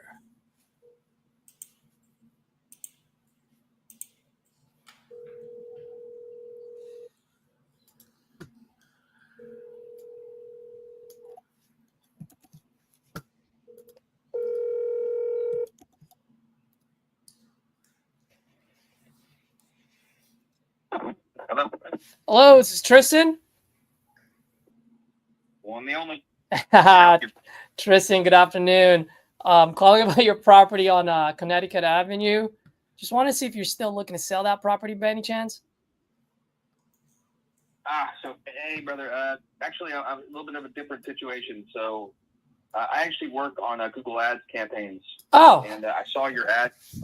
Yeah, I saw your ad come up on my. I think it was a YouTube short. okay. And when I was thinking about it, because I've done this for a few other people who also try to buy homes like that, Uh-huh. and I wanted to make a couple of recommendations on the way that you're running the ads.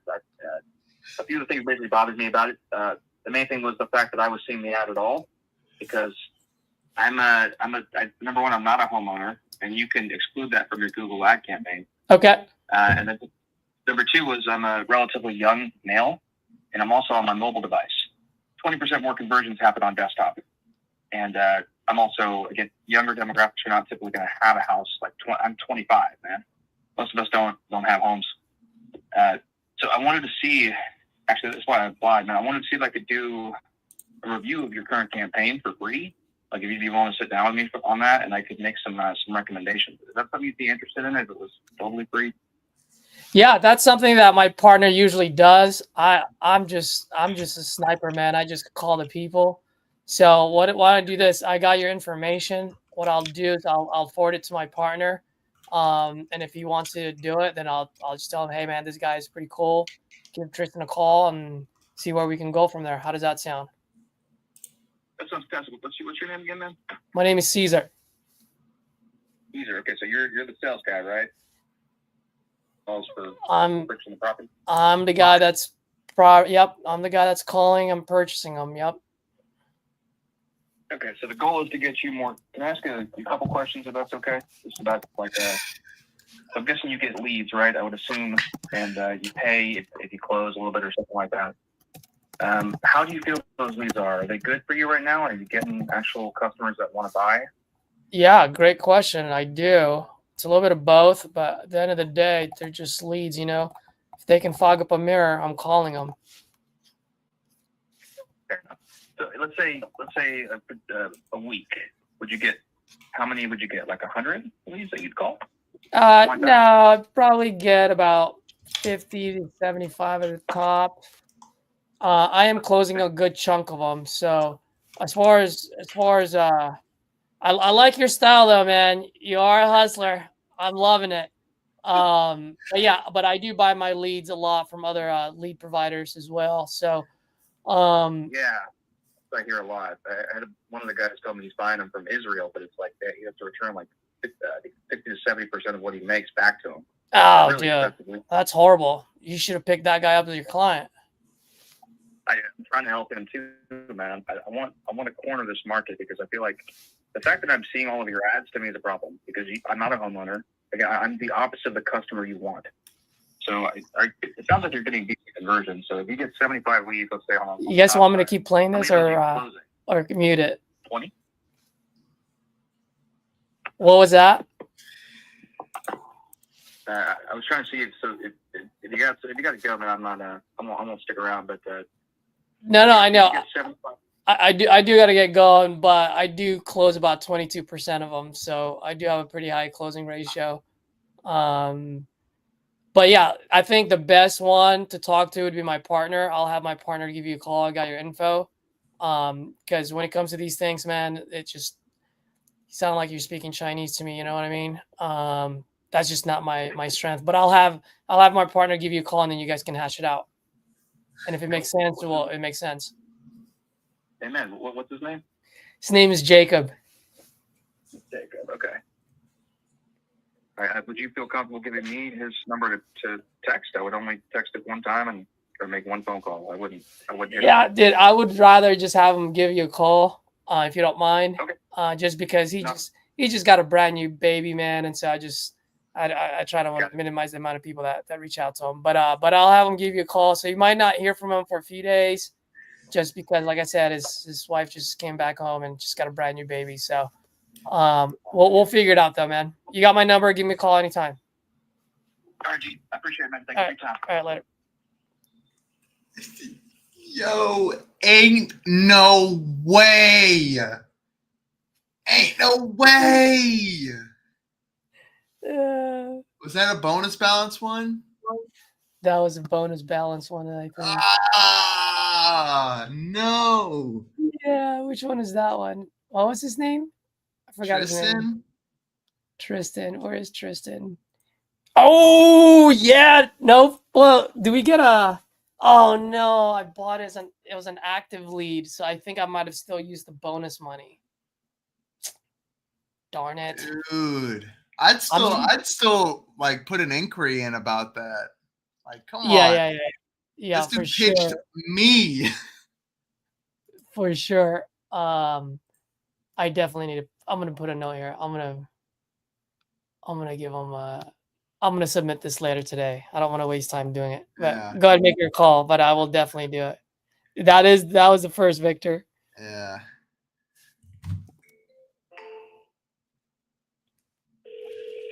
Your call has been forwarded to voice. Ain't no way, George.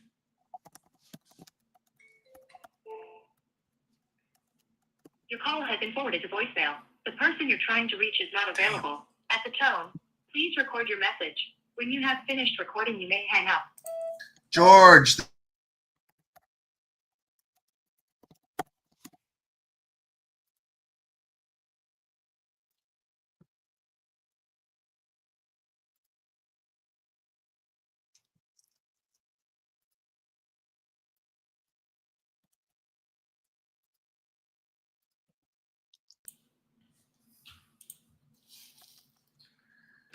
Dude, that's insane. I can't. That was funny. Yeah. Dude, I gotta give it to him. Yeah. The way he kind of smoothly worked his way into that. Yep. It's really good. That's what I actually used to do when I was doing digital marketing. What he did was he just pointed out the holes, right? Uh-huh. He does that multiple times. Dude, someone's signing up for him.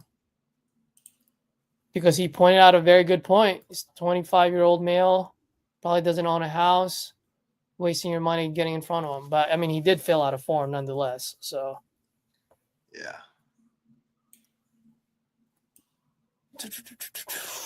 all right, cool. Let me see who's next.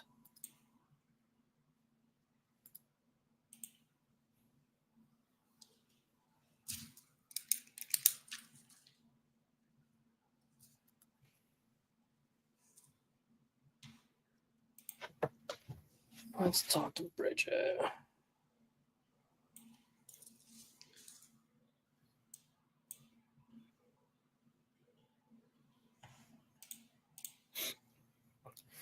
Hey, Jermaine, I'm going through that A2P stuff that you had to go through, so I can't even send a text message right now. I can only call.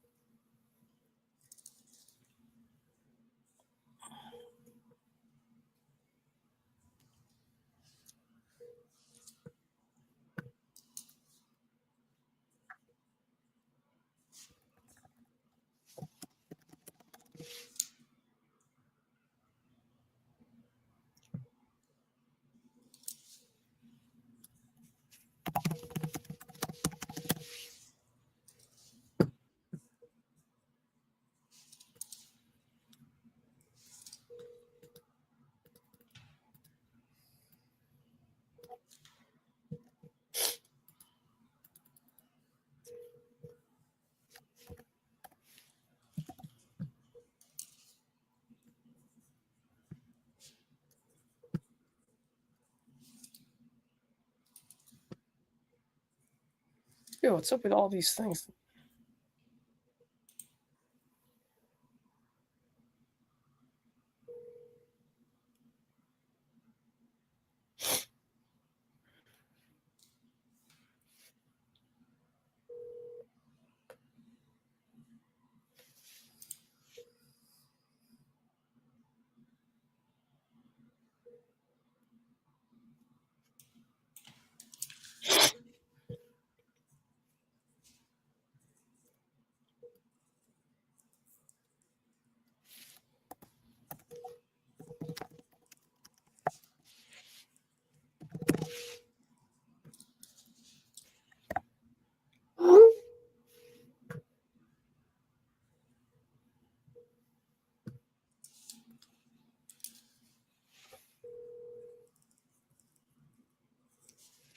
All right, I'm over that. Left voicemail, SMS. Go ahead, man. Okay.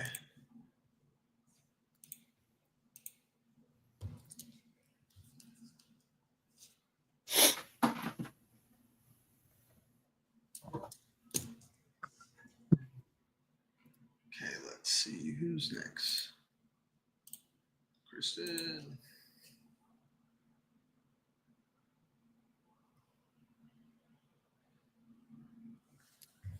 Hey, Jacob, I'm going to step aside for a quick sec, okay? It's all you. Please leave your message for Dang, no way. I'm going straight to voicemail.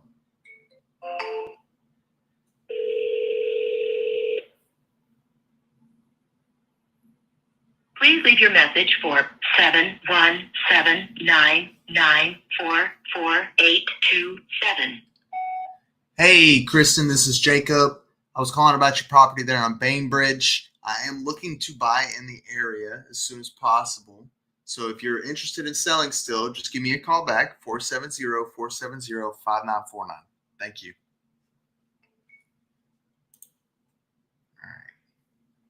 Since it's just me,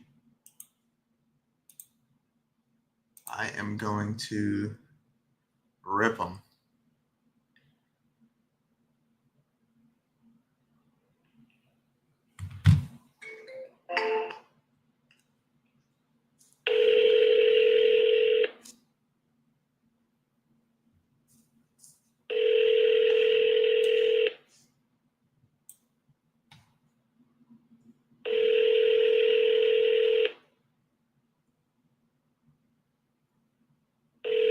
Jermaine.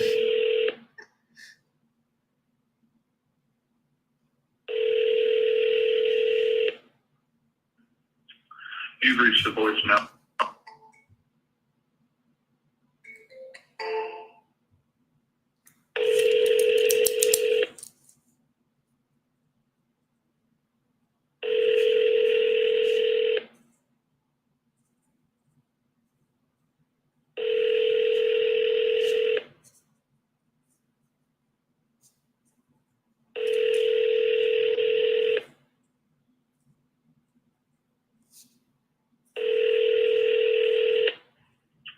You've reached the voicemail box of Chris Williams. I'm unavailable to get to my phone right now. Please leave your name and number, and I'll get back to you as soon as I can. Thank you. Hey, Chris, this is Jacob. I'm calling about your property there on Ivy Road. I just wanted to give you a call and let you know that I'm looking to acquire property in the area. So if you're interested in selling still, I'd love to talk about it. Just give me a call back, 470-470-5949. Thank you.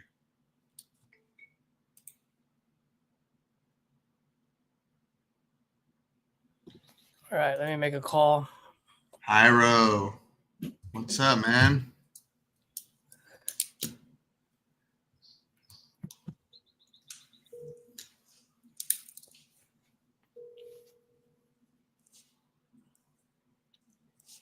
Hello. Hey, is this Jesus?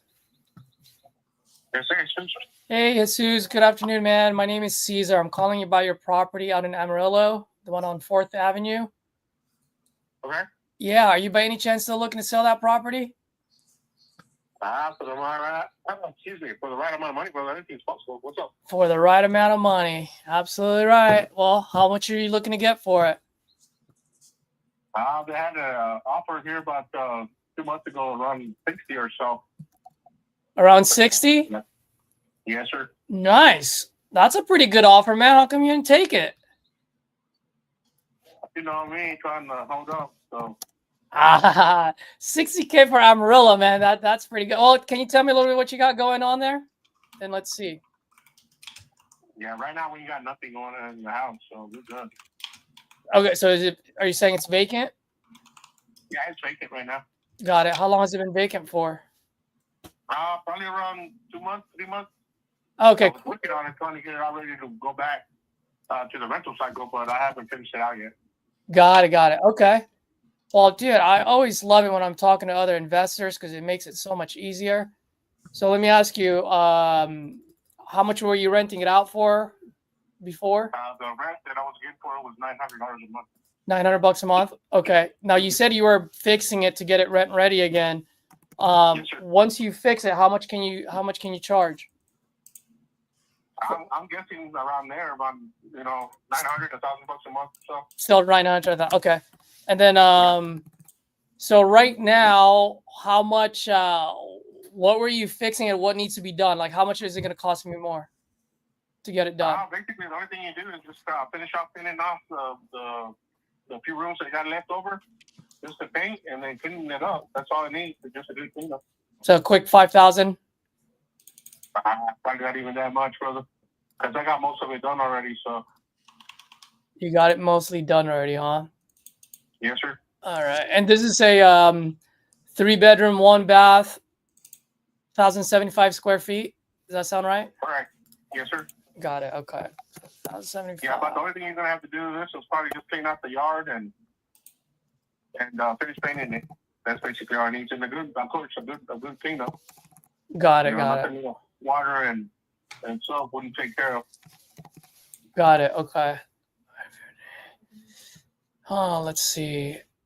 And if you don't mind me asking, man, it sounds like it's a pretty good mailbox money you got going over there.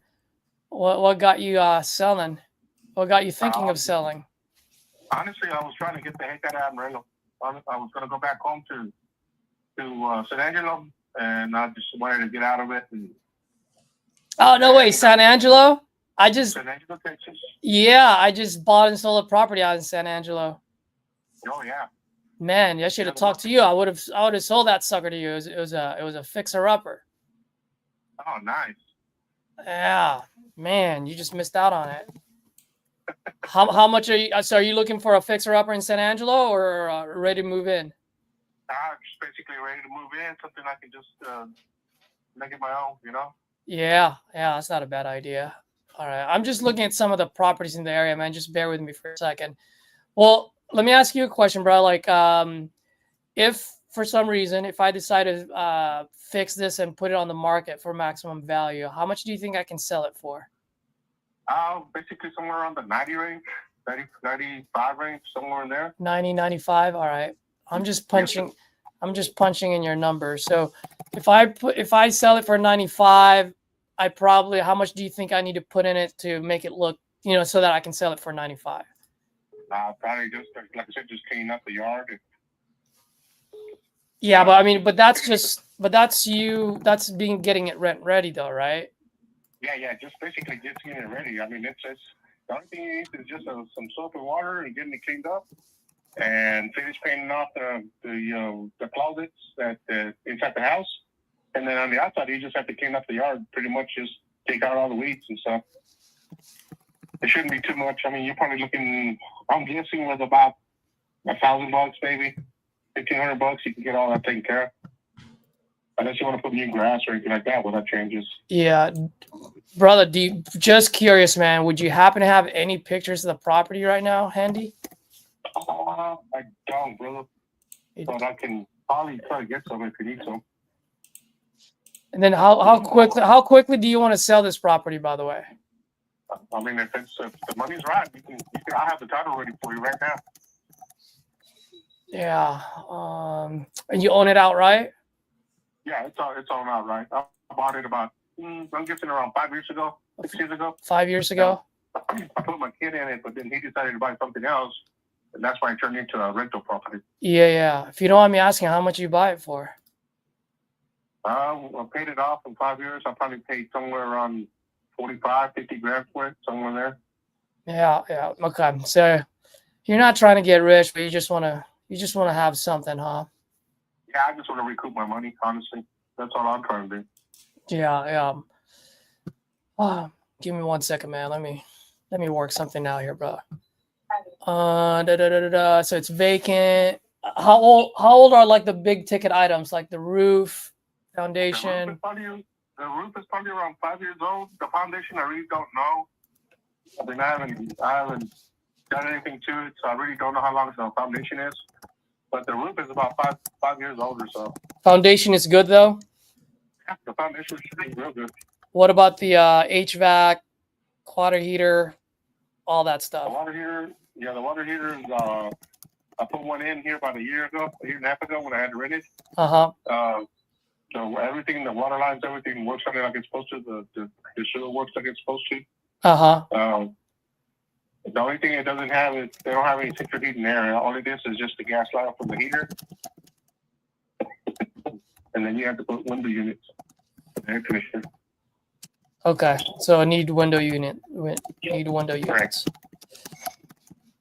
Okay. But you can. I mean, if you decide you want to add something like that to it, you can. I mean, you can add anything you want to the house. It's got plenty of room so you can maneuver for the air conditioner and the heater and stuff. Yeah, and then you said you were getting how much? You were getting $900 a month. About $900 a month is what I was renting it out for. But those people decided that they wanted to move into a bigger house, so they needed something bigger. And it's been vacant for 2 months now, right? Or 4 months? Yeah, about 4 months. Water, electricity still there, I'm assuming? They're not on right now. That's the reason why I need to finish paying that, because I need to turn that water on. Oh, it's not on right now? No, it's not on right now. When the people left, they discontinued that. Got it. Okay. Well, how's this, man? Oh wait, hold on. I didn't look at the numbers here. So you said I can sell it for 90, 95 at the top end. Yeah, I mean that's basically what it's valued at, give or take about 90 or so. Because when I pay taxes on it, that's what they charge me taxes on those suckers. Now the 95, is that like as is the way you have it right now, or we still got to put in some? We still got to put in some stuff in there. Nah, you don't. The only thing you got to put in, like I said, is just a cleanup. It's just basically a cleanup. So in your honest opinion, from an investor, $5,000, $0.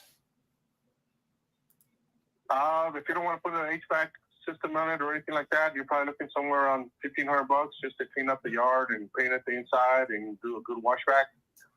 Wash inside of it. Now, if you want to put an HVAC with it, it just depends on how big you want to go with that. Yeah. But it doesn't have that. Yeah. It's got a heater, but it's a gas heater. And, I mean, you can remove the gas if you need to. Yep.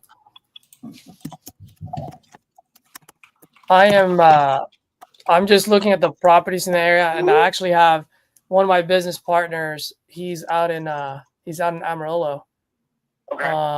So I'm having him look at this right now just to confirm the ARV at 90.95. Okay. I mean, we like buying in that area. He buys a lot of properties in that area. He lives there, so anytime I do Amarillo, I always partner with him because I always want to make sure I have a set of eyes on my project. You know what I mean? Sure, yeah. He's saying that. Go ahead. The good thing about that property right there is the only property in that cul-de-sac. It's kind of like a little cul-de-sac, and it's the only property there in that cul-de-sac. Right next to it, there's a big old shop that they use to clean out.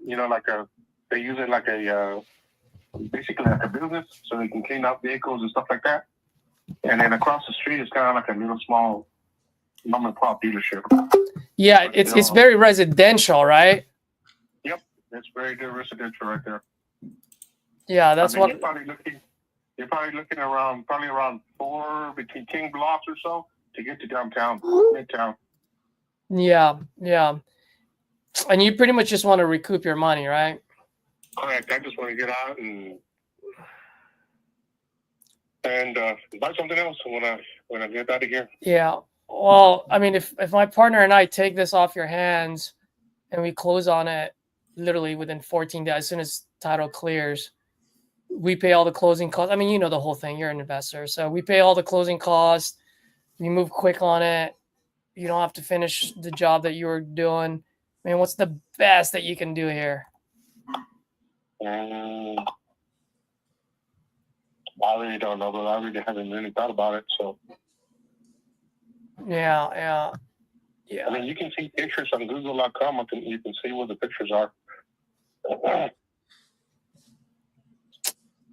On Google, yeah, no, I'm looking at the Google Maps. I was just hoping I can see some pictures of the inside. Oh, okay. Yeah, and you're like right at the end of the cul-de-sac, right? Yeah, there's nobody else there. I mean, the renters that I used to have, they had like 20 freaking vehicles, and they would all park them on the street because nobody messed with them. Yeah. All right. When can my guy walk it? I can't today because I'm at work, but sometime next week, something will be fine. Sometime next week. Okay. Yeah. Unless he wants to do like a Sunday thing. Yeah. Most people don't like doing the Sunday thing. No, he doesn't either. He loves to hang out with the family. So here's what he's saying right now. What he's saying is that it's in the Heights, which is, probably one of the worst areas in Amarillo. It is in the industrial area. I mean, yeah, it is the only house there, but also like at the end of the day, we got to find renters that would be comfortable with it. You know what I mean? I mean, he'd be more than happy to walk it, but the thing is, we're probably going to have to be under 50 on this. Okay. Okay.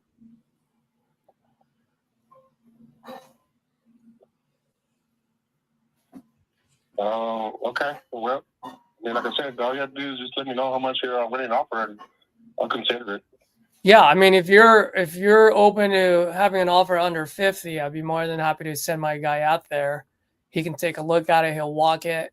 You know what I mean? And then he's my guy. So whatever happens at that time, it will happen.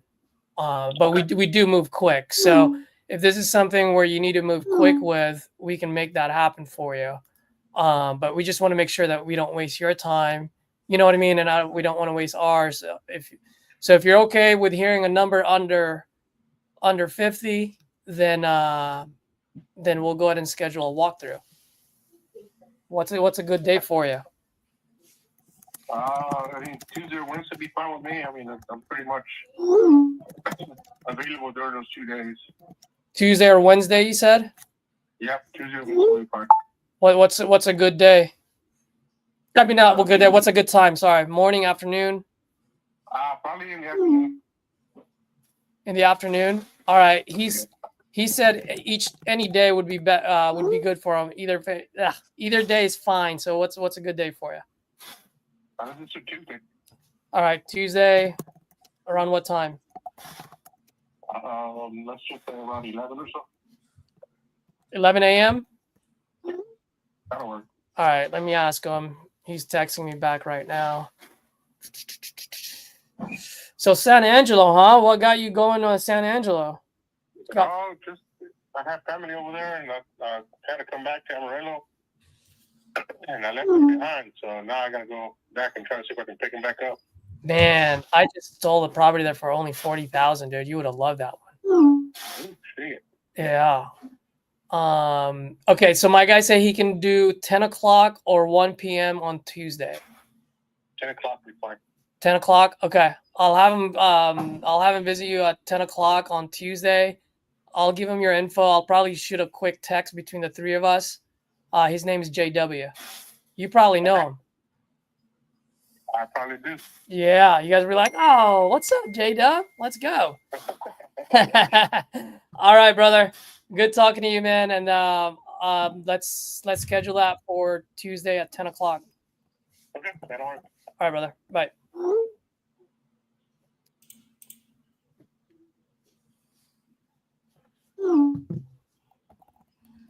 Bam. Yeah, just J-Dub, working on it for J-Dub. The only reason why I bought that that lead because it's Amarillo. Like, Yeah. Yep.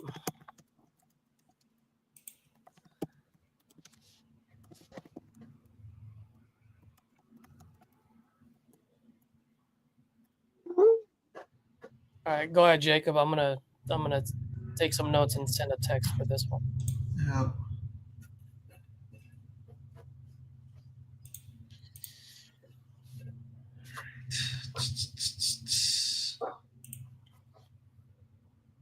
Hold on, let's see.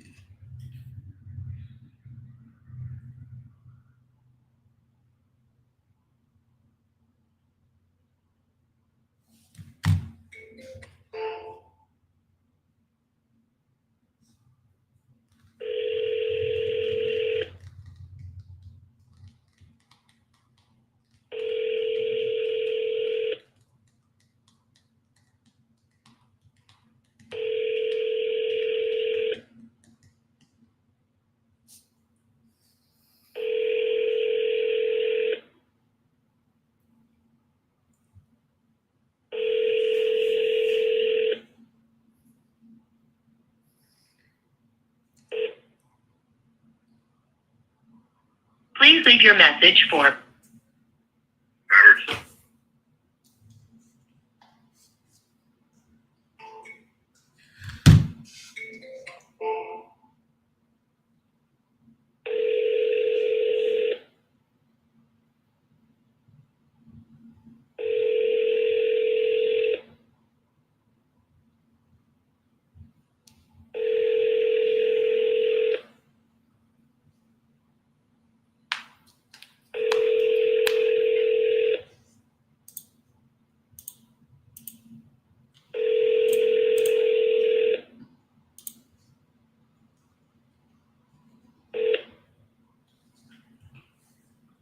Please leave your message for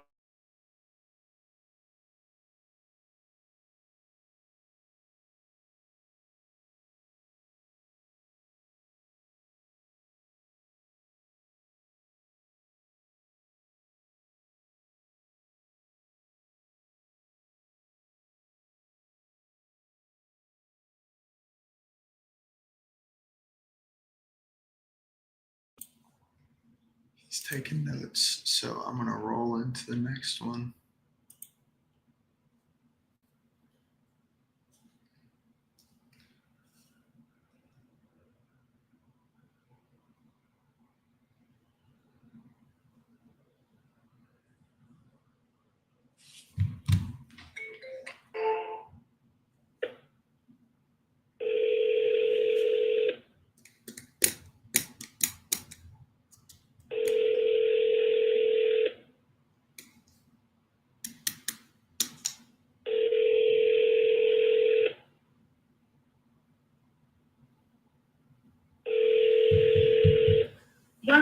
voicemail 41.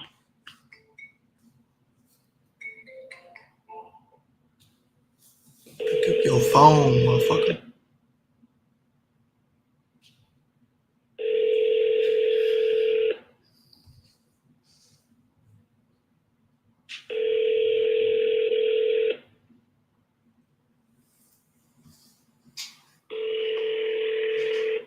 Welcome to the voicemail 414424293.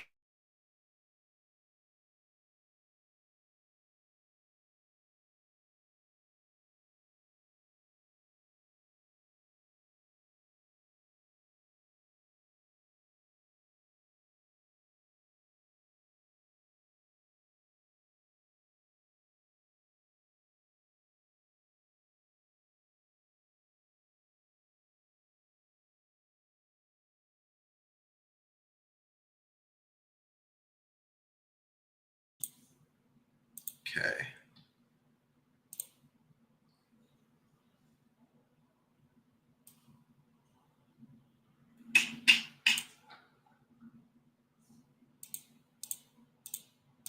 Let's see. He's still talking, taking some notes.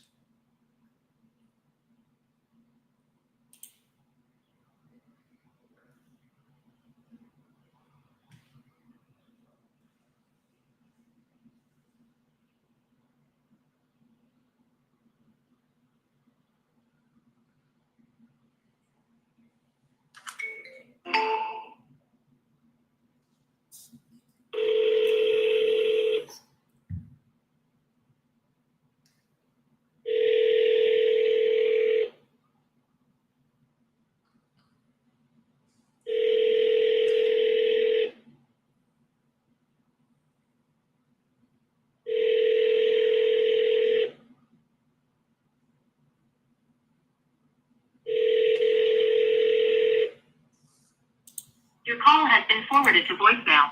The person you're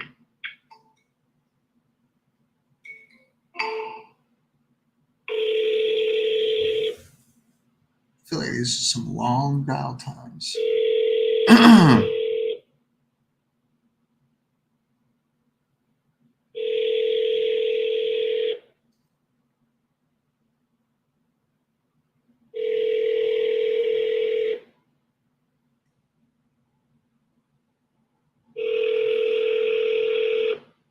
Your call has been forwarded to voicemail.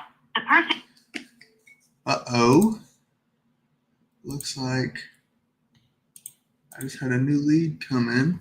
We're going to call him right now.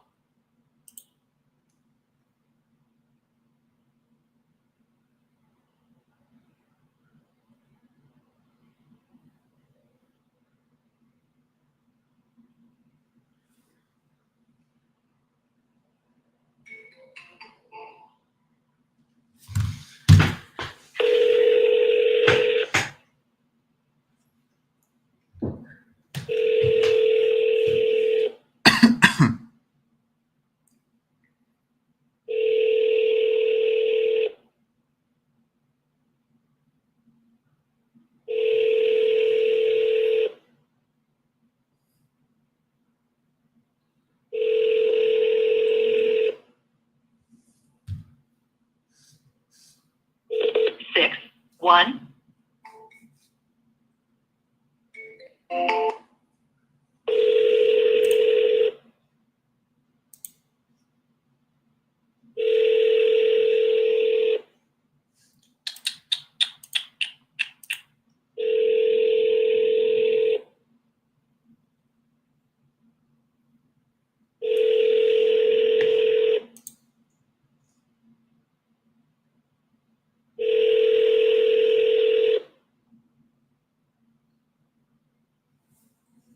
Six one.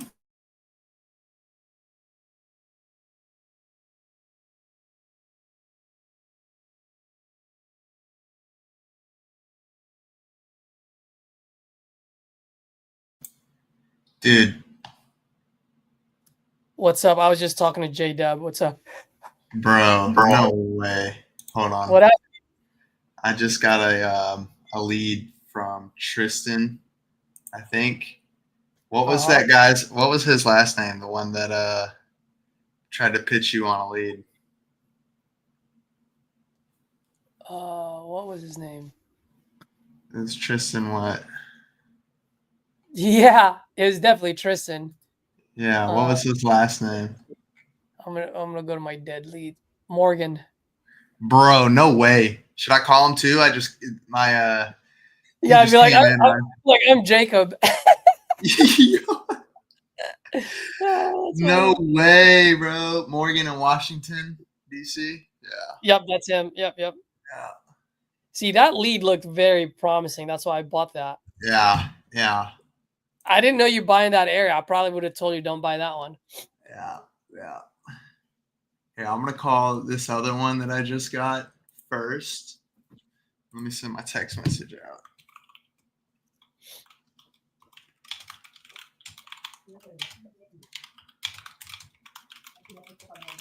Hold on, let's see.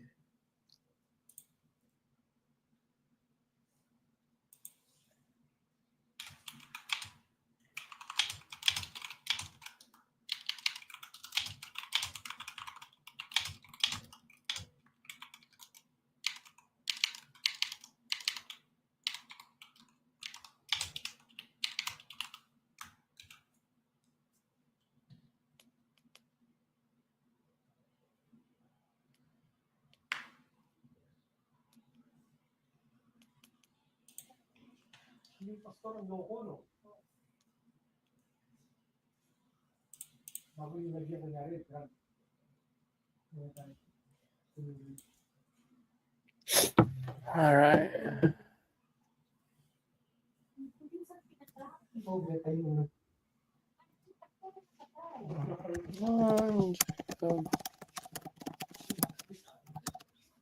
Tuesday. What date is on Tuesday? 4.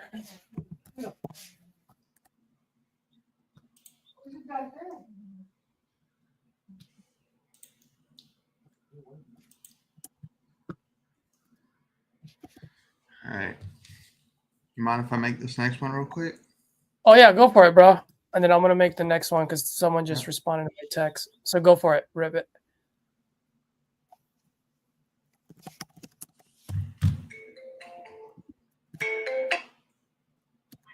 The person you were trying to reach. Oh, come on. Don't do this to me. I'm sorry, the person you were trying to reach has a voicemail box that has not been set up yet.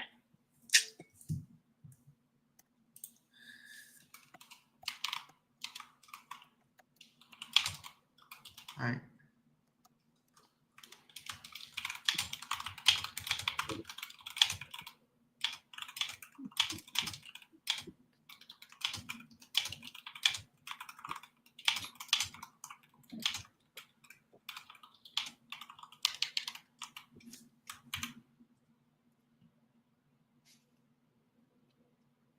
You good? You want me to call? Yeah, go ahead. All right, I'm gonna call this guy. This guy's from California. California is always a fucking trip. I'll tell you that much. He's gonna want a big ass EMD. He might actually be this guy might actually be a realtor, dude. Let me look him up real fast before I call.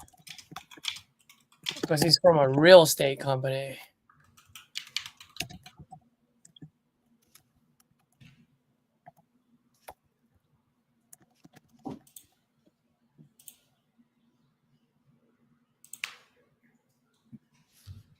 Yep, he's a real estate agent. All right, give him a call.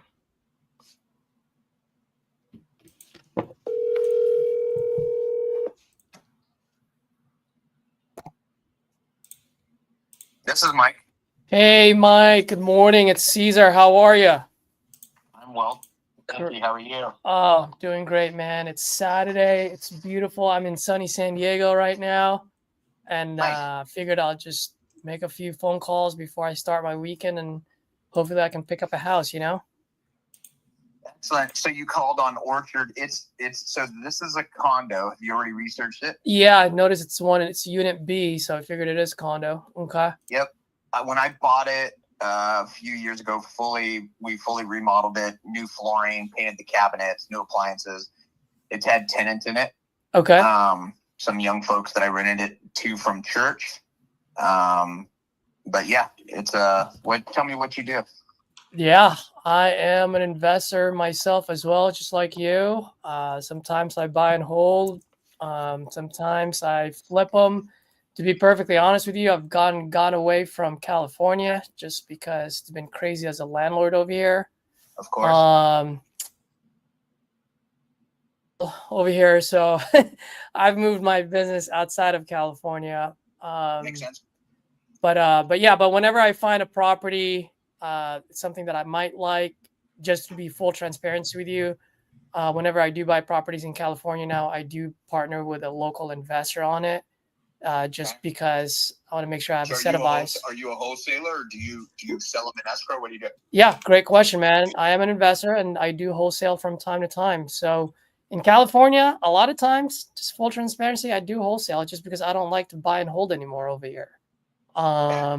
So if it's something that it makes sense, obviously I'm not going to charge you for it. It'll be through the buyer. As long as the numbers make sense, I'll let you know if I'm going to keep it myself or if I'm going to wholesale it. And if you're okay with it, then we move forward. If not, totally fine, man. You know, just from an investor to an investor. My only concern with wholesaling is, I can pre-qualify you to whatever extent, and that's all good and great. But then it's pre-qualifying the wholesale, whoever you're wholesaling it to. The end buyer. Yep. Right. Yep.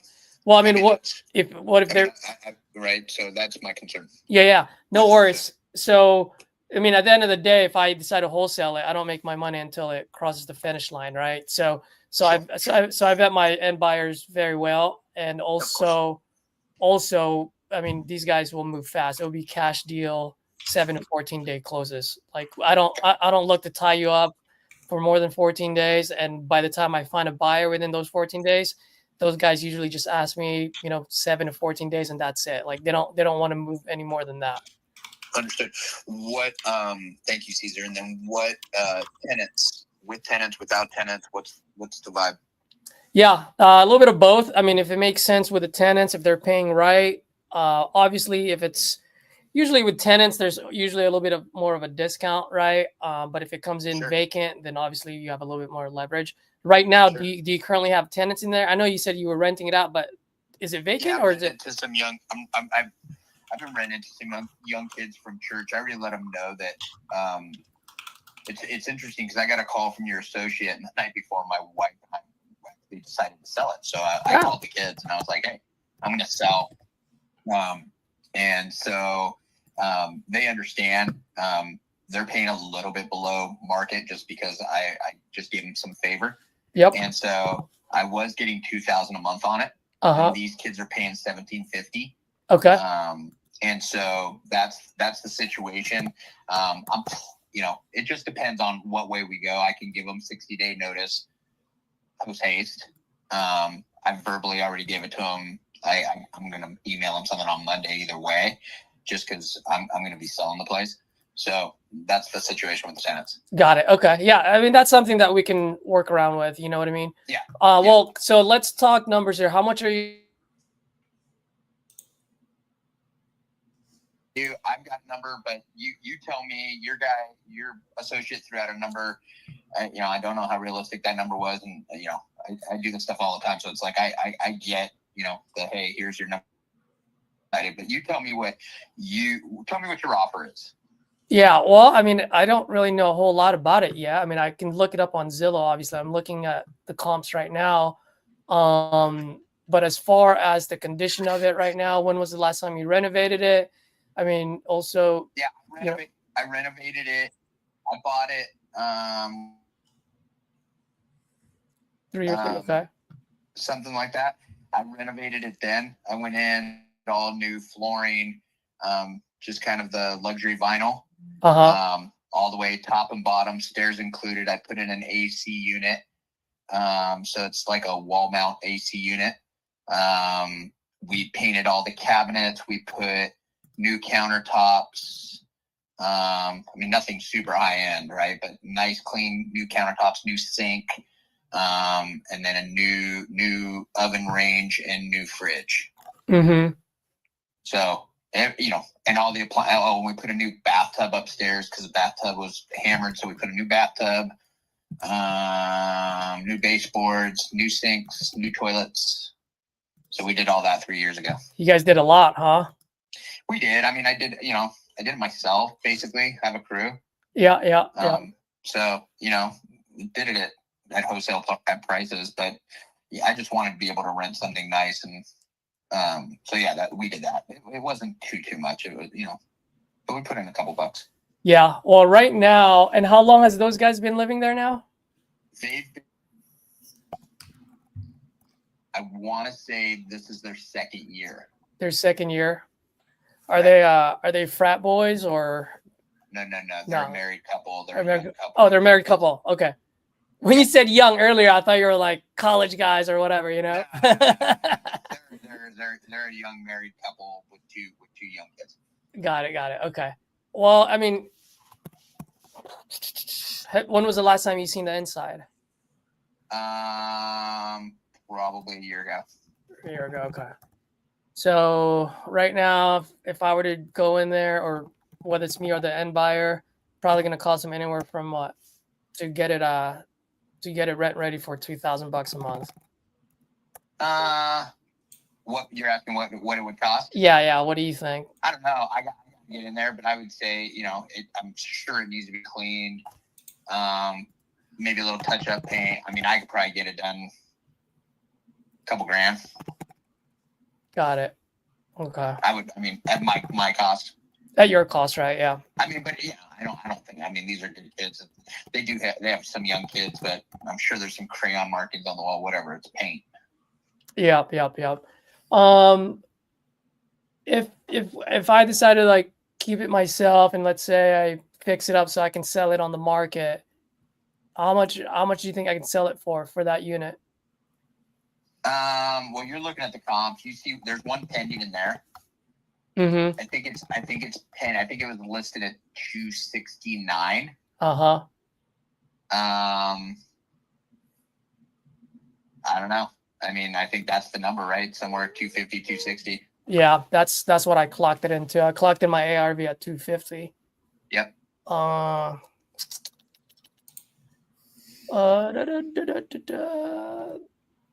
Any magic number that's good for you that would make you put a smile on your face? Because at the end of the day, if I decide to wholesale, I want to make sure that I put a smile on your face too. You know what I mean? Well, I mean, you got to make money. I got to make money. We all got to make money, right? I mean, yeah. You see what I paid for it. I paid $200 for it. I want to make a little bit on that, but I also just want it off my books. Yeah. You know, so I mean. We're obviously, if you can only sell it for $250,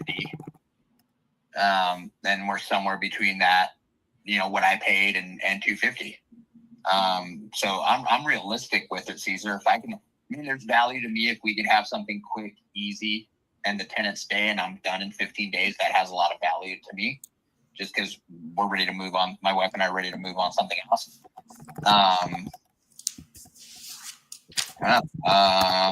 No fees, no nothing. Obviously, I'm a realtor, but I don't want to represent you. Yep. Are you licensed? No. I don't like. No, that's why I do everything off market. We'll pay all the closing costs, obviously. Okay. And what? Just run it through escrow. Yep. Full open title. Do you have an escrow company you run through, or can we run it through mine? Doesn't matter. We can run it through yours, or if an end buyer wants to run it through theirs, that's I'm okay with that too. Yeah, pretty all flexible with that. All right, cool. I don't know, 2.25. On a 2.25, that's almost because that 269 that you have there, that's like pending, right? So I'm looking at ARV at 250. If anyone that wants to come in there, whether they keep the tenants or if they fix a little bit, maybe put in anywhere from 5. I don't know. I don't even know if anyone would put 10,000 in it, but let's just say 5 No, to 10.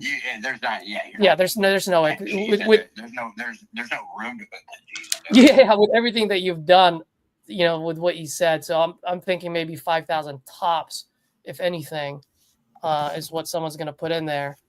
I agree. At 225, I mean, after paying closing costs, holding costs, a little bit of repairs here and there, and it's just there's no equity. I mean, I would probably be, just for full transparency, I mean, I can put it out there for 2.25, but looking at the market in the area, an investor would probably. There's not enough meat. There's Yeah, not enough meat for yeah. what you're doing. So it would probably be. And for me, it doesn't cost me anything to put it on the market, right? I'm a realtor and I can sell it to Yeah, whomever. yeah, Doesn't matter. It doesn't, and so I don't know that this will work just because we're not in a desperate situation. Yep. But you put it out there at 225. If you get it done at 225, I'll rock with you and we could do it. But other than that, I'll just put it on the market. Yeah, no, I understand. Now let me ask you this. Like I said, I can give it a shot and put it out there for 225. But seeing the market and knowing my partners that I've done business with in the past, it probably moves around 210, 215 tops. Is that something that you'd be open to if we go down that route? I'm leaving a little bit. Here's the thing. I could list it at 250 and cut, because there's 2 other ones on the market there, and just undercut that guy. Yep. He's just an old greedy old Portuguese guy that I know. Yeah. And so I'll just undercut him and list it at 249, and then I'm going to pay what, 2%, 2.5% to whomever. Couple grand. And so I feel I can net 230, right? So why leave 20 grand on the table just because? We're not. It's not like a fire sale. We don't need to sell. Yeah. So that's where I'm at. If you guys could do 225, let me know. If not, I'll probably have it on the market in the next 10 days. Yeah. Why don't I do this then? If you're okay with this, I will go ahead, because obviously in order for me to market this to my investors that I've done business with, I want to have equitable interest in it, right? Of course. Can we do a quick 14-day close? So today's the 1st, quick 14 days. So let's say by the 13th. So I'd like to get an agreement with you for 225 all the way to the 13th. If I find you a buyer by then, we're good to go. If I don't, we rip it on half. So it's pretty much, you said you're not going to put it up for another 10 days anyway. You're just giving me a chance to see if I can make it happen for you before you do that. And if I can offer you send the agreement over. I'm not going to commit on the phone until I see the agreement and I read it. Yep. So please send it over. I'll text you my email address. Send me the agreement. I'll read it over the weekend, and I'll get back to you before Monday.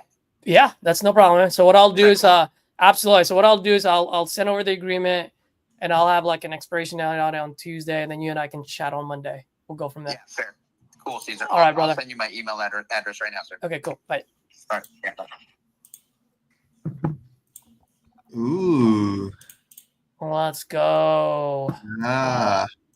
This one is, because it's a buy and hold. Here's the thing, dude. In California, the 1% rule really doesn't work. This is the reason why, Jermaine. Because in California, someone will buy that just for the equity part of it, even though they're only getting 0.8%. You know what I mean? If someone puts in 5,000 and then gets another tenant in there at 2,000 a month, Californians are happy with 0.8%. Anywhere you get close to 1%, people grab it. So that's the only reason why I'm like 225. I mean, it works at 230. So if I do a quick $5,000 rep in the next 14 days, I don't mind. All right.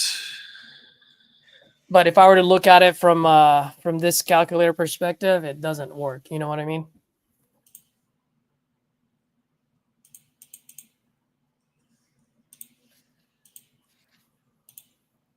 All right. You go do your thing, Jacob. I will do So, this. yeah, and I might need your assistance on this one. I just got a death in the family lead, and I don't really have a whole lot of this like experience with it. I know to ask about probate and stuff like that, but whoever's involved, parties involved, but there might be some questions she asked. What state is it? Alabama. Go to Alabama. So yeah, so you want to ask if there's a probate. If there is, you want to make sure you're talking to the executor or the representative. And then I would just ask how many people Is involved. How many people are involved? Is he going to get split between multiple people? And then is she going to be the decision maker, or do you need to talk to everyone to get everyone's say to it? Like just the usual stuff. And then also while you're doing that, Jermaine, so Jermaine's question is, so equity doesn't matter much. It doesn't matter much in the beginning because the equity in California just keeps rising. So anyone can, if someone can just come in even in a slight discount and then just watch that equity grow while someone's paying the rent, a lot of people are a happy camper. These Californians are just crazy. That being said, we'll see if it works.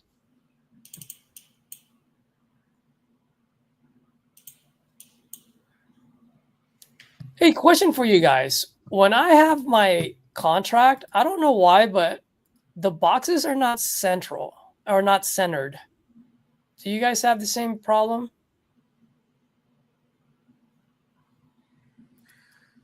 You say what now? For Like, what? I'll show you. Like, see how this thing is not centered?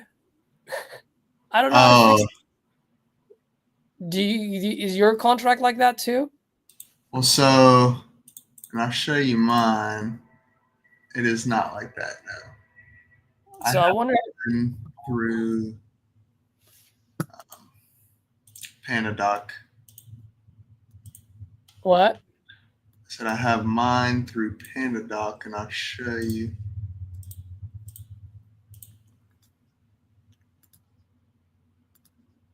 Let's see.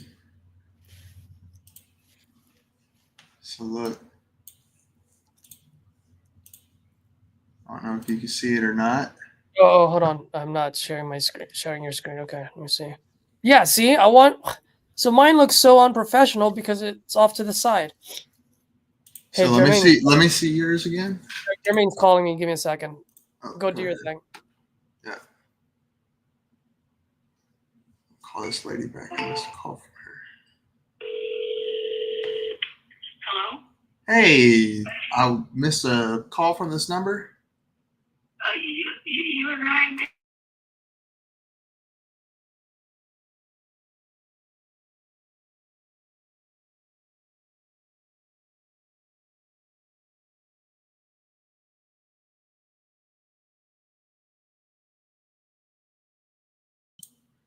All right, let's call this lady. See what the dealio is.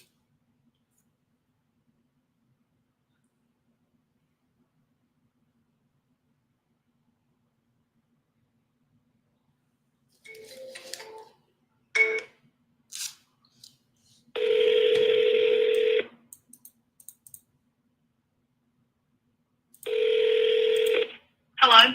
Hey, is this Joyce? This is Joyce. Hey, Joyce, this is Jacob. I was just calling about your property there in Daisy Circle. I was looking to see if you were still interested in selling it. Okay, who are you with? Well, I'm with a company called LSC Home Investments. You spoke to my manager, James. I'm James's partner investor. This is James that I spoke with in the past 3 days? Yes, ma'am. Well, I'm not James, but I'm James's partner. I know, but I mean the James that I spoke with.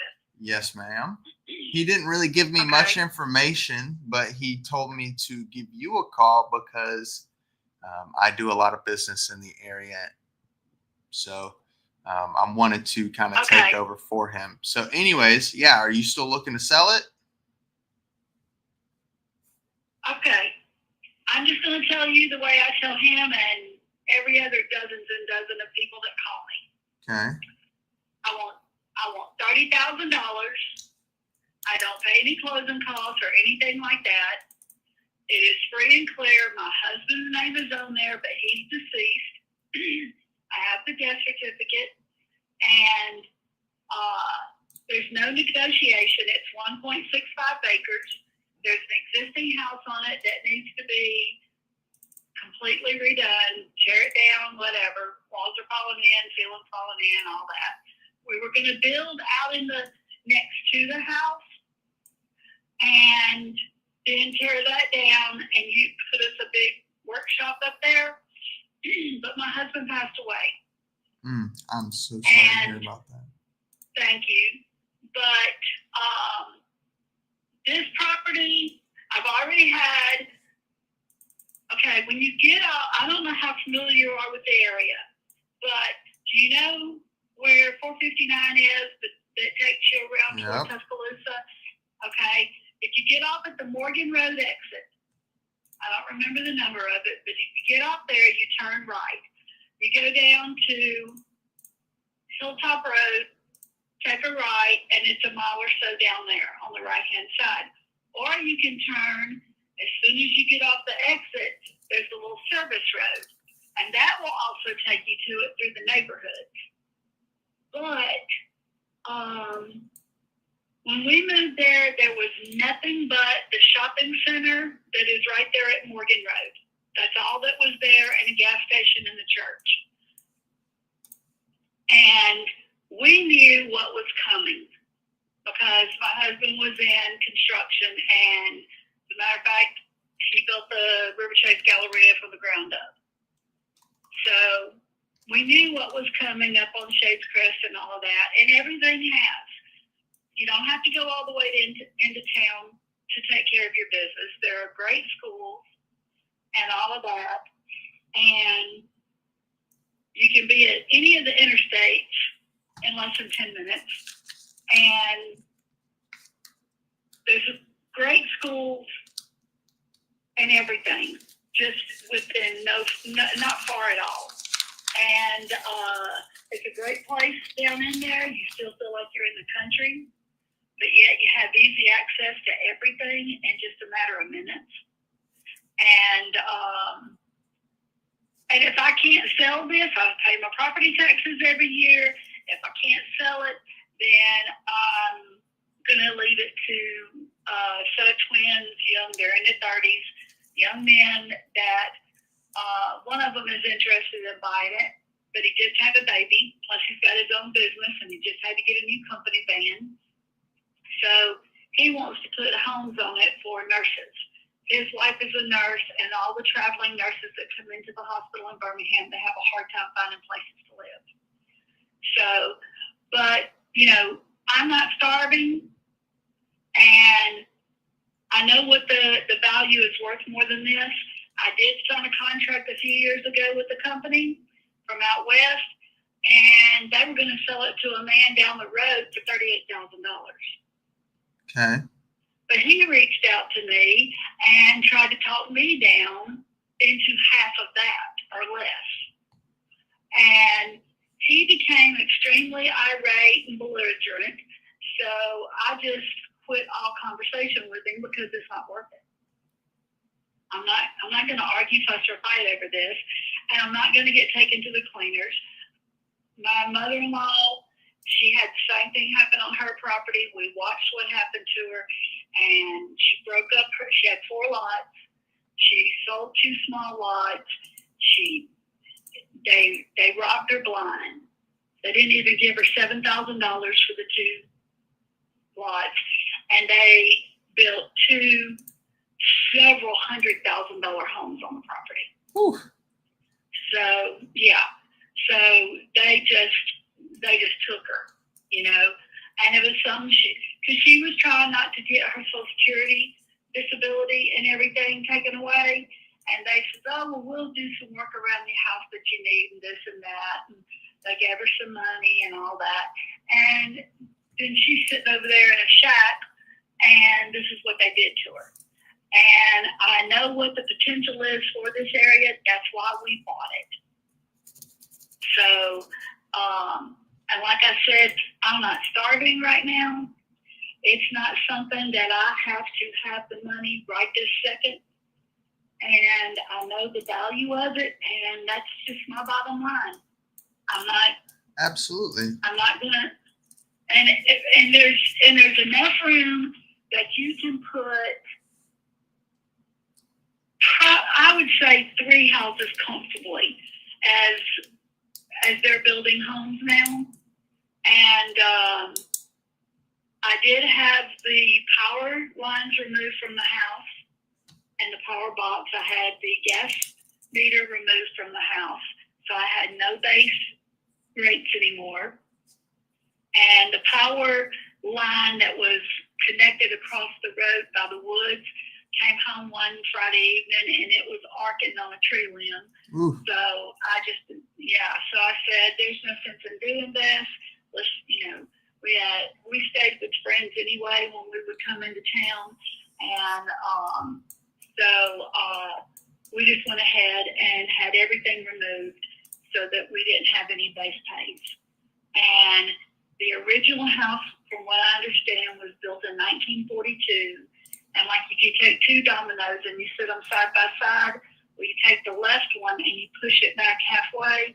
Well, the one on the left is where the original house was built. And the foundation is still there, but it's underground, it's covered.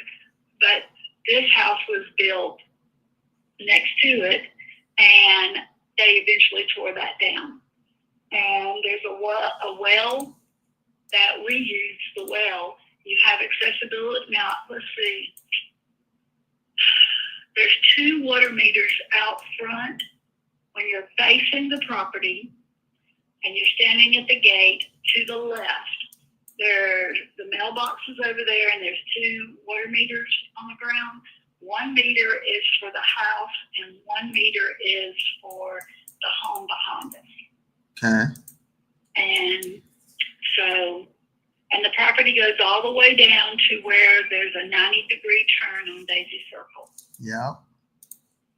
The property, and 2, on the, when you get down to the 90-degree circle of Daisy Circle, Yep. there was a house up there. Big house, barn, garage, everything. Well, if you look back towards the interstate, there is a bunch of warehouses up there.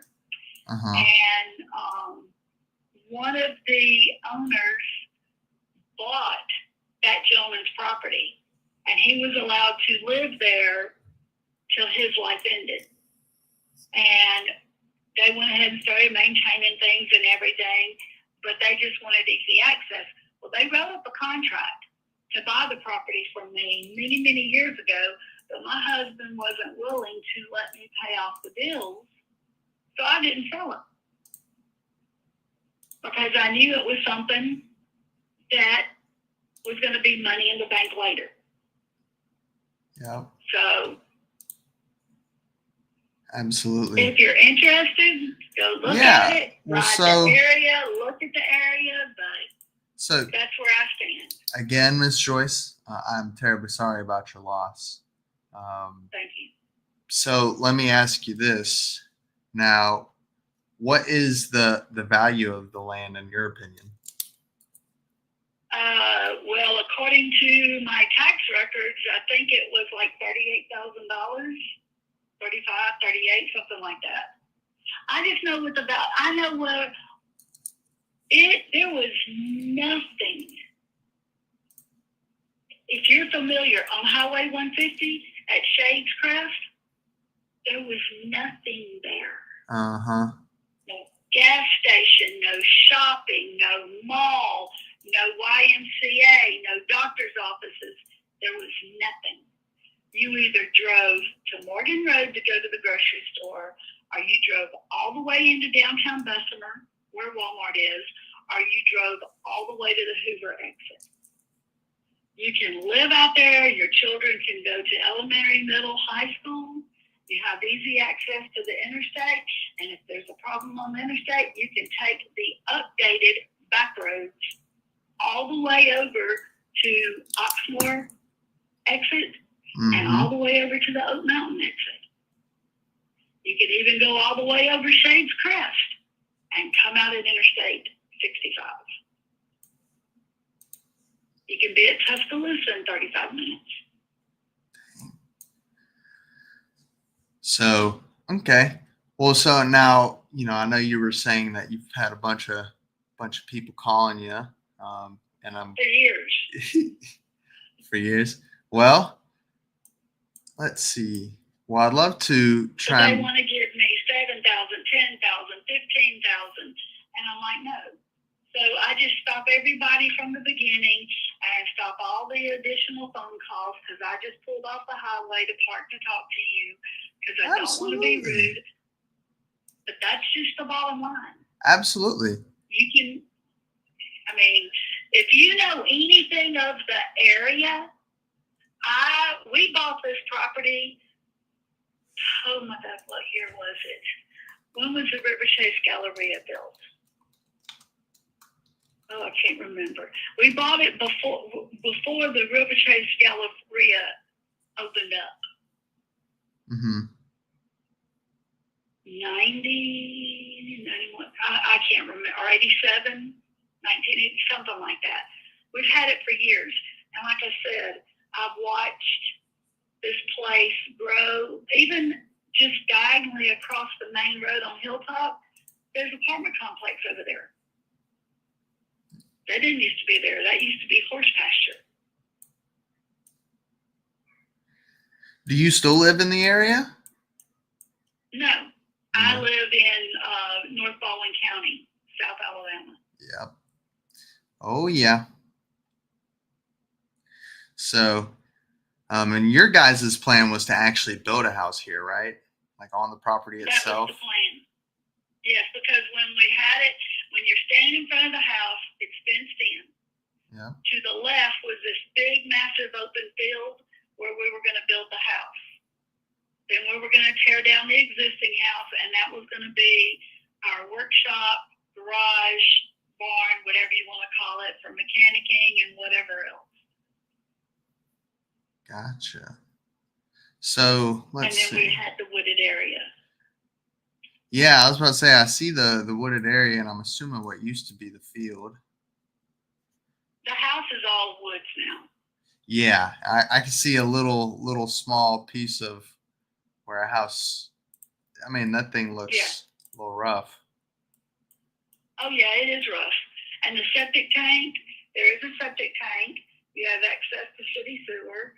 And there was big giant trees all the way around the fence line only, none in the open yard except for right at the front of the house. There was a magnolia tree, which is still there. I had someone that mowed the grass every 2 weeks. Wow. So, and let me ask you this. I mean, if it's worth at 38, you know, how come, why the specific amount of 30? Is there a specific reason you need 30? No, there's no specific reason. I can keep paying this until I pass away and leave it to Tom and John. Oh, for those two twins? That'll be fine with me. I don't care. I mean, yes, I would like to have the money to secure my future. That's the reason why I've held on to the property. Because as I age and, you know, you don't know what's going to happen, unfortunately, you know, my present husband, he has lost all peripheral vision, so he was forced into retirement. We lost excellent insurance, and we're not old enough to get on Medicare and Medicaid yet. And so now we're having to pay outrageous insurance. And so, but other than that, I've always considered this to be a retirement.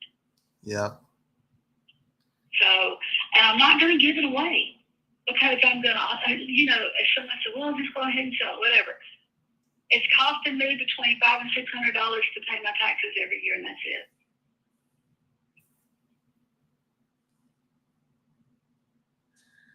Okay.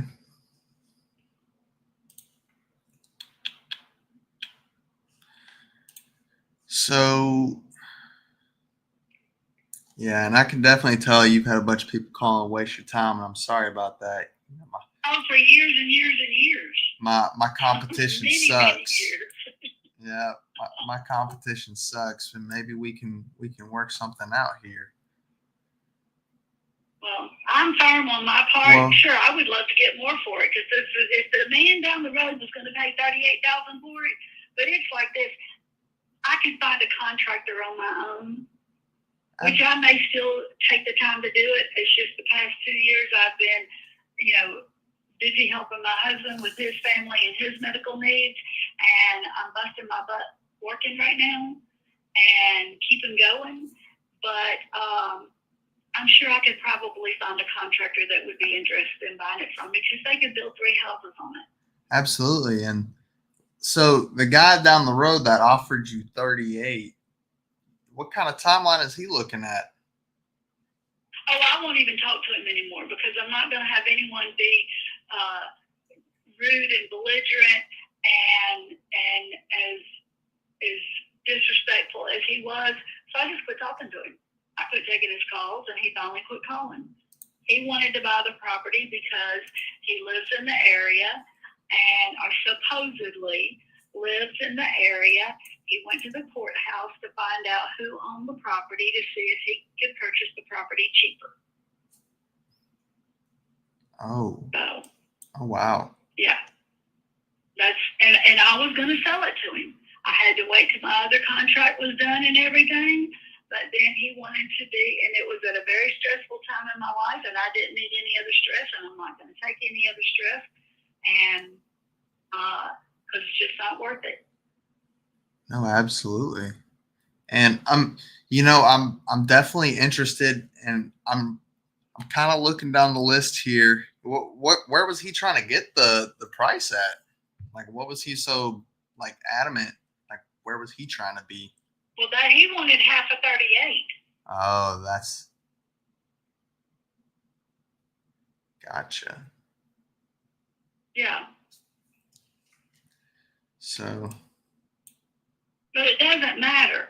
The bottom line is, it's 30. That's it.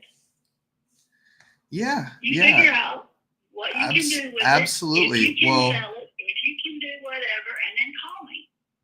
Well, I kind of like conducting business and talking about everything here on the phone, having to get off and go and find out information. No, I'm not being rude. I'm not being rude. It's just I've already spoken to the first gentleman 3 or 4 days ago. Then I spoke to the man you just told me. I've had 3 phone calls with him. And he went out there, and I just simply told the very first guy, do not waste your time having anyone call me back if they do not understand that the bottom line is 30,000, and that's it. Absolutely. And it's free and clear of anything. It's free and clear.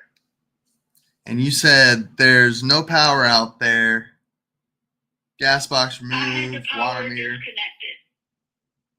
The water meter, the gas meter, I had them take it off because we weren't living there anymore, and there's no sense in paying a base fee. And I didn't want, with us not being there on a regular basis anymore, I did not want there to end up being a leak or whatever from old pipes and stuff.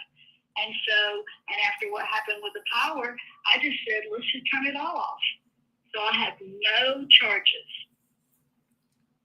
So there's accessibility to power, there's accessibility to gas, and there's a well, and I am on city water, and there is accessibility to connect to sewer, city sewer. Gotcha. Absolutely. I definitely, I'm just trying to make sure that everything would fit for me. I'm looking in the area, seeing what's sold, see if where your price kind of matches up with the market. If I'm going to try and, there's a little bit of money that comes with putting houses there. You know, I've got to run surveys. I got to do water and soil tests. I got to pull permits. I got to do all that before it's even buildable. And then I got to clear the land. Once I clear the land, I understand all that. you know, so I just got to make sure that doing it at 30. Well, I traveled 27 states with my husband's construction, and I understand about what all you have to do, because I have even considered the idea of the people that I know who have all of their own equipment who do all this, and doing a little bit here and there. And, you know, it would be nice to be able to put some small houses on there for these Absolutely. traveling nurses. He didn't have Because I'm any. gonna tell you something, I know. You're going to tell me what? I know a lot of traveling nurses, and they make a killing. They make a lot of money. Yeah, And they don't want to live absolutely. in an unsafe, crappy place. So, I mean, with your husband being in the business, he didn't have any friends that would be interested? You have to understand, there's so many of them now that have passed, Oh, and that unfortunately got cancer and this and that and stuff. And now it's all been handed down to their children. And so they're working their hind ends off to keep their life going and everything. So, and plus I would have to be there more. And like I said, the past 2 years, my husband's mother was dying, and we found out about my husband losing all peripheral vision. We have been to anywhere from 3 to 5 doctor's appointments a week from Mobile to Birmingham for almost a year. And plus at the same time working and trying to stay above water on everything. I mean, I could have sold it before for nothing, but something just told me, don't. I'm not going to sell it for nothing. absolutely. The Lord provided through this whole entire thing, and there's no reason why I need, because I've got, this money will come to me, and this property will sell when God is ready for it to sell, and I will not have to live on this money every single day. I can put this money in an account and have it for emergencies. Mm-hmm. That's the way I feel about it, very strongly.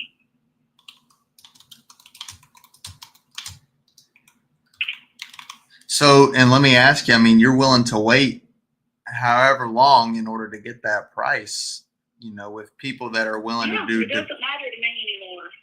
Well, you No, know, because I'll leave it to Tom and John before I do that. so They're in their 30s. They got children that just got born and everything. And I helped raise these twin boys. I was closer to them. I had them more than divorced parents have children. That's how close we are. That's the reason why I would do it for them. all right. Okay. So, and here's where I'm at, Miss Joyce.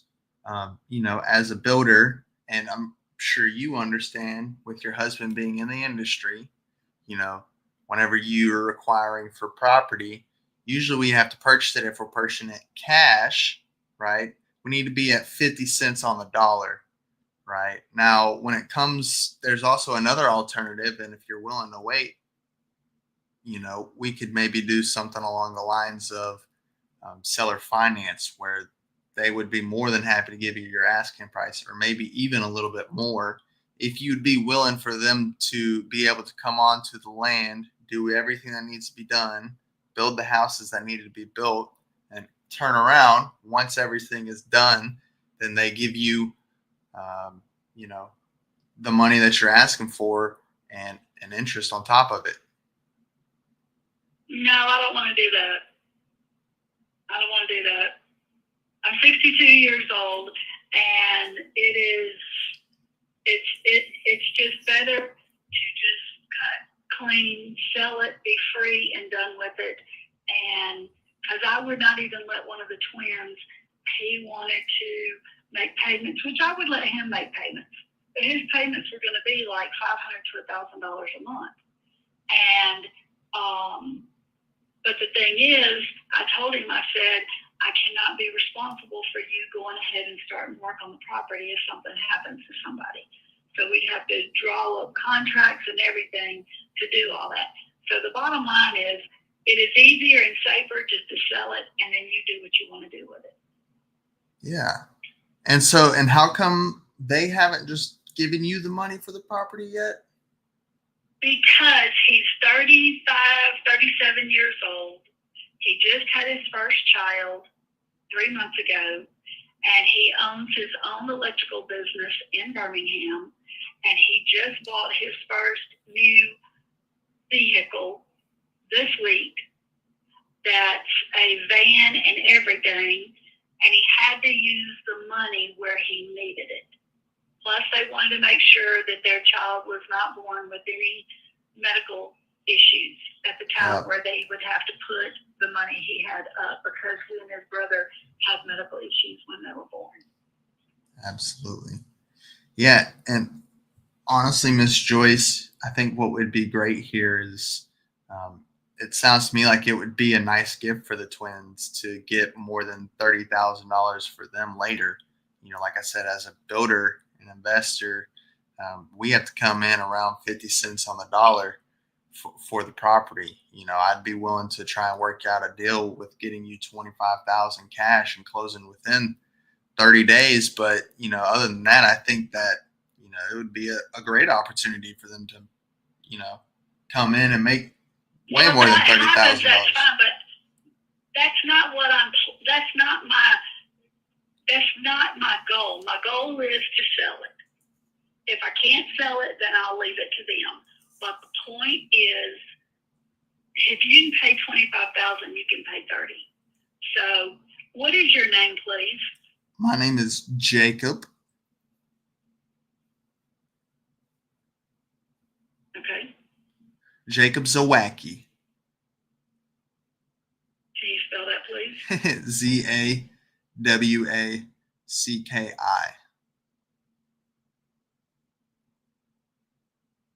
Okay. Well, what's your number? So it's 470-470-5949. And who are you with again? So the name of the company is LSC Home Investments. Okay. Well, everyone else that was going to buy this was turning around also several people, and they were going to sell it to contractors. So, but I appreciate your call. Absolutely. 30,000 is it. And let me ask you real quick before we get off the phone, Miss Joyce, how come you haven't thought about maybe putting it up on the market? It was on the market a long time ago, but I have been caretaking for family members that are dying, that know for the past 15 years, for family members that no one will take care of, spend time with, or help them. And I do it for nothing. My husband, my present husband and I, he works, I work, and this is what we do, is help take care of family members until they're gone, because no one else will be with them. And that's how busy my life has been. And I finally come to the realization I'm not just going to take $10,000, $15,000. I'm not going to take less when I know what I've got there.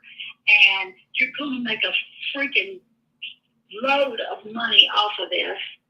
And it'll be fun, because I have been scraping and scratching from week to week at various times in my life, with all the deaths and all the other things that's happened, and the sickness and the health issues, and just life in general. And God carried us through it. And so the bottom line is, it'll sell when it's going to sell. Absolutely. So, absolutely. I thank you for your time.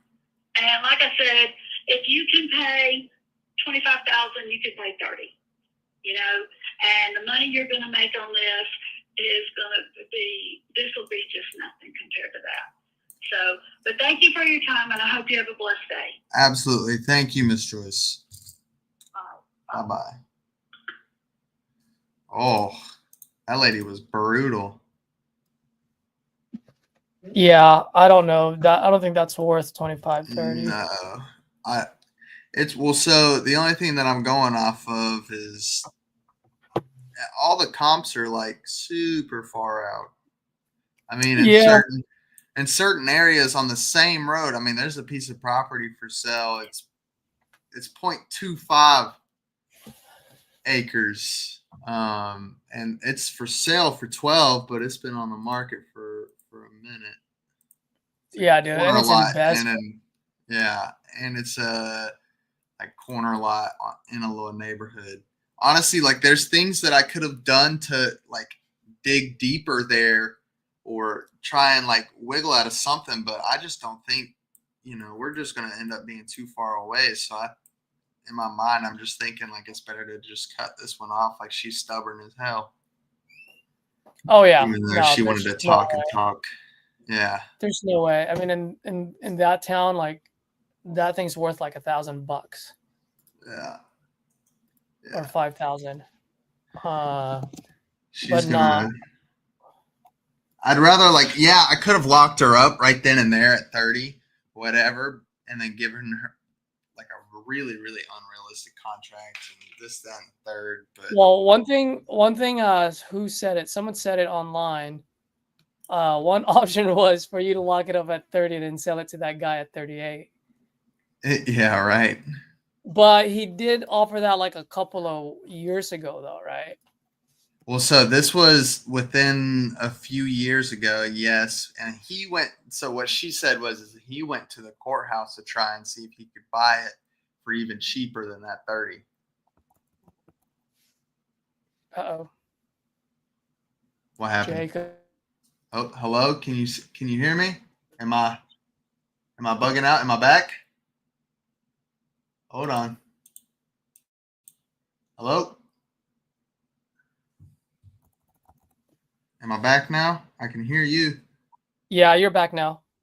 Perfect. Yeah, she basically said that he tried to, like a few years ago, he was talking to her about buying it for 30. And then went behind her to try and go to the courthouse and buy it even cheaper than that. And that's what ticked her off. And she said that he'd be willing to buy it, but she just doesn't want to sell it to him anymore. She won't even talk to him. Yeah. All right. Well, dude, I think I'm done for the day. Guys, hopefully this was a 3-hour power hour.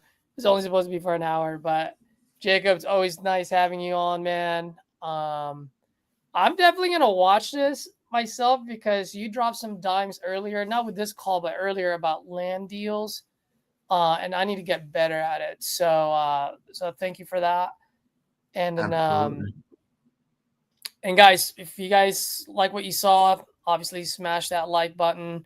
If you're new, you haven't subscribed yet, and you found this to be valuable, subscribe so that way you can get more content. And then lastly, for some of you folks that are watching, if you don't see me next week, don't be alarmed. I might just take a week off, and then I'll be back on the following week. Cool. All right, man. Absolutely. All right, Jacob. You have a good one, brother. Have a great weekend. You too, man. Cool. All right. See ya.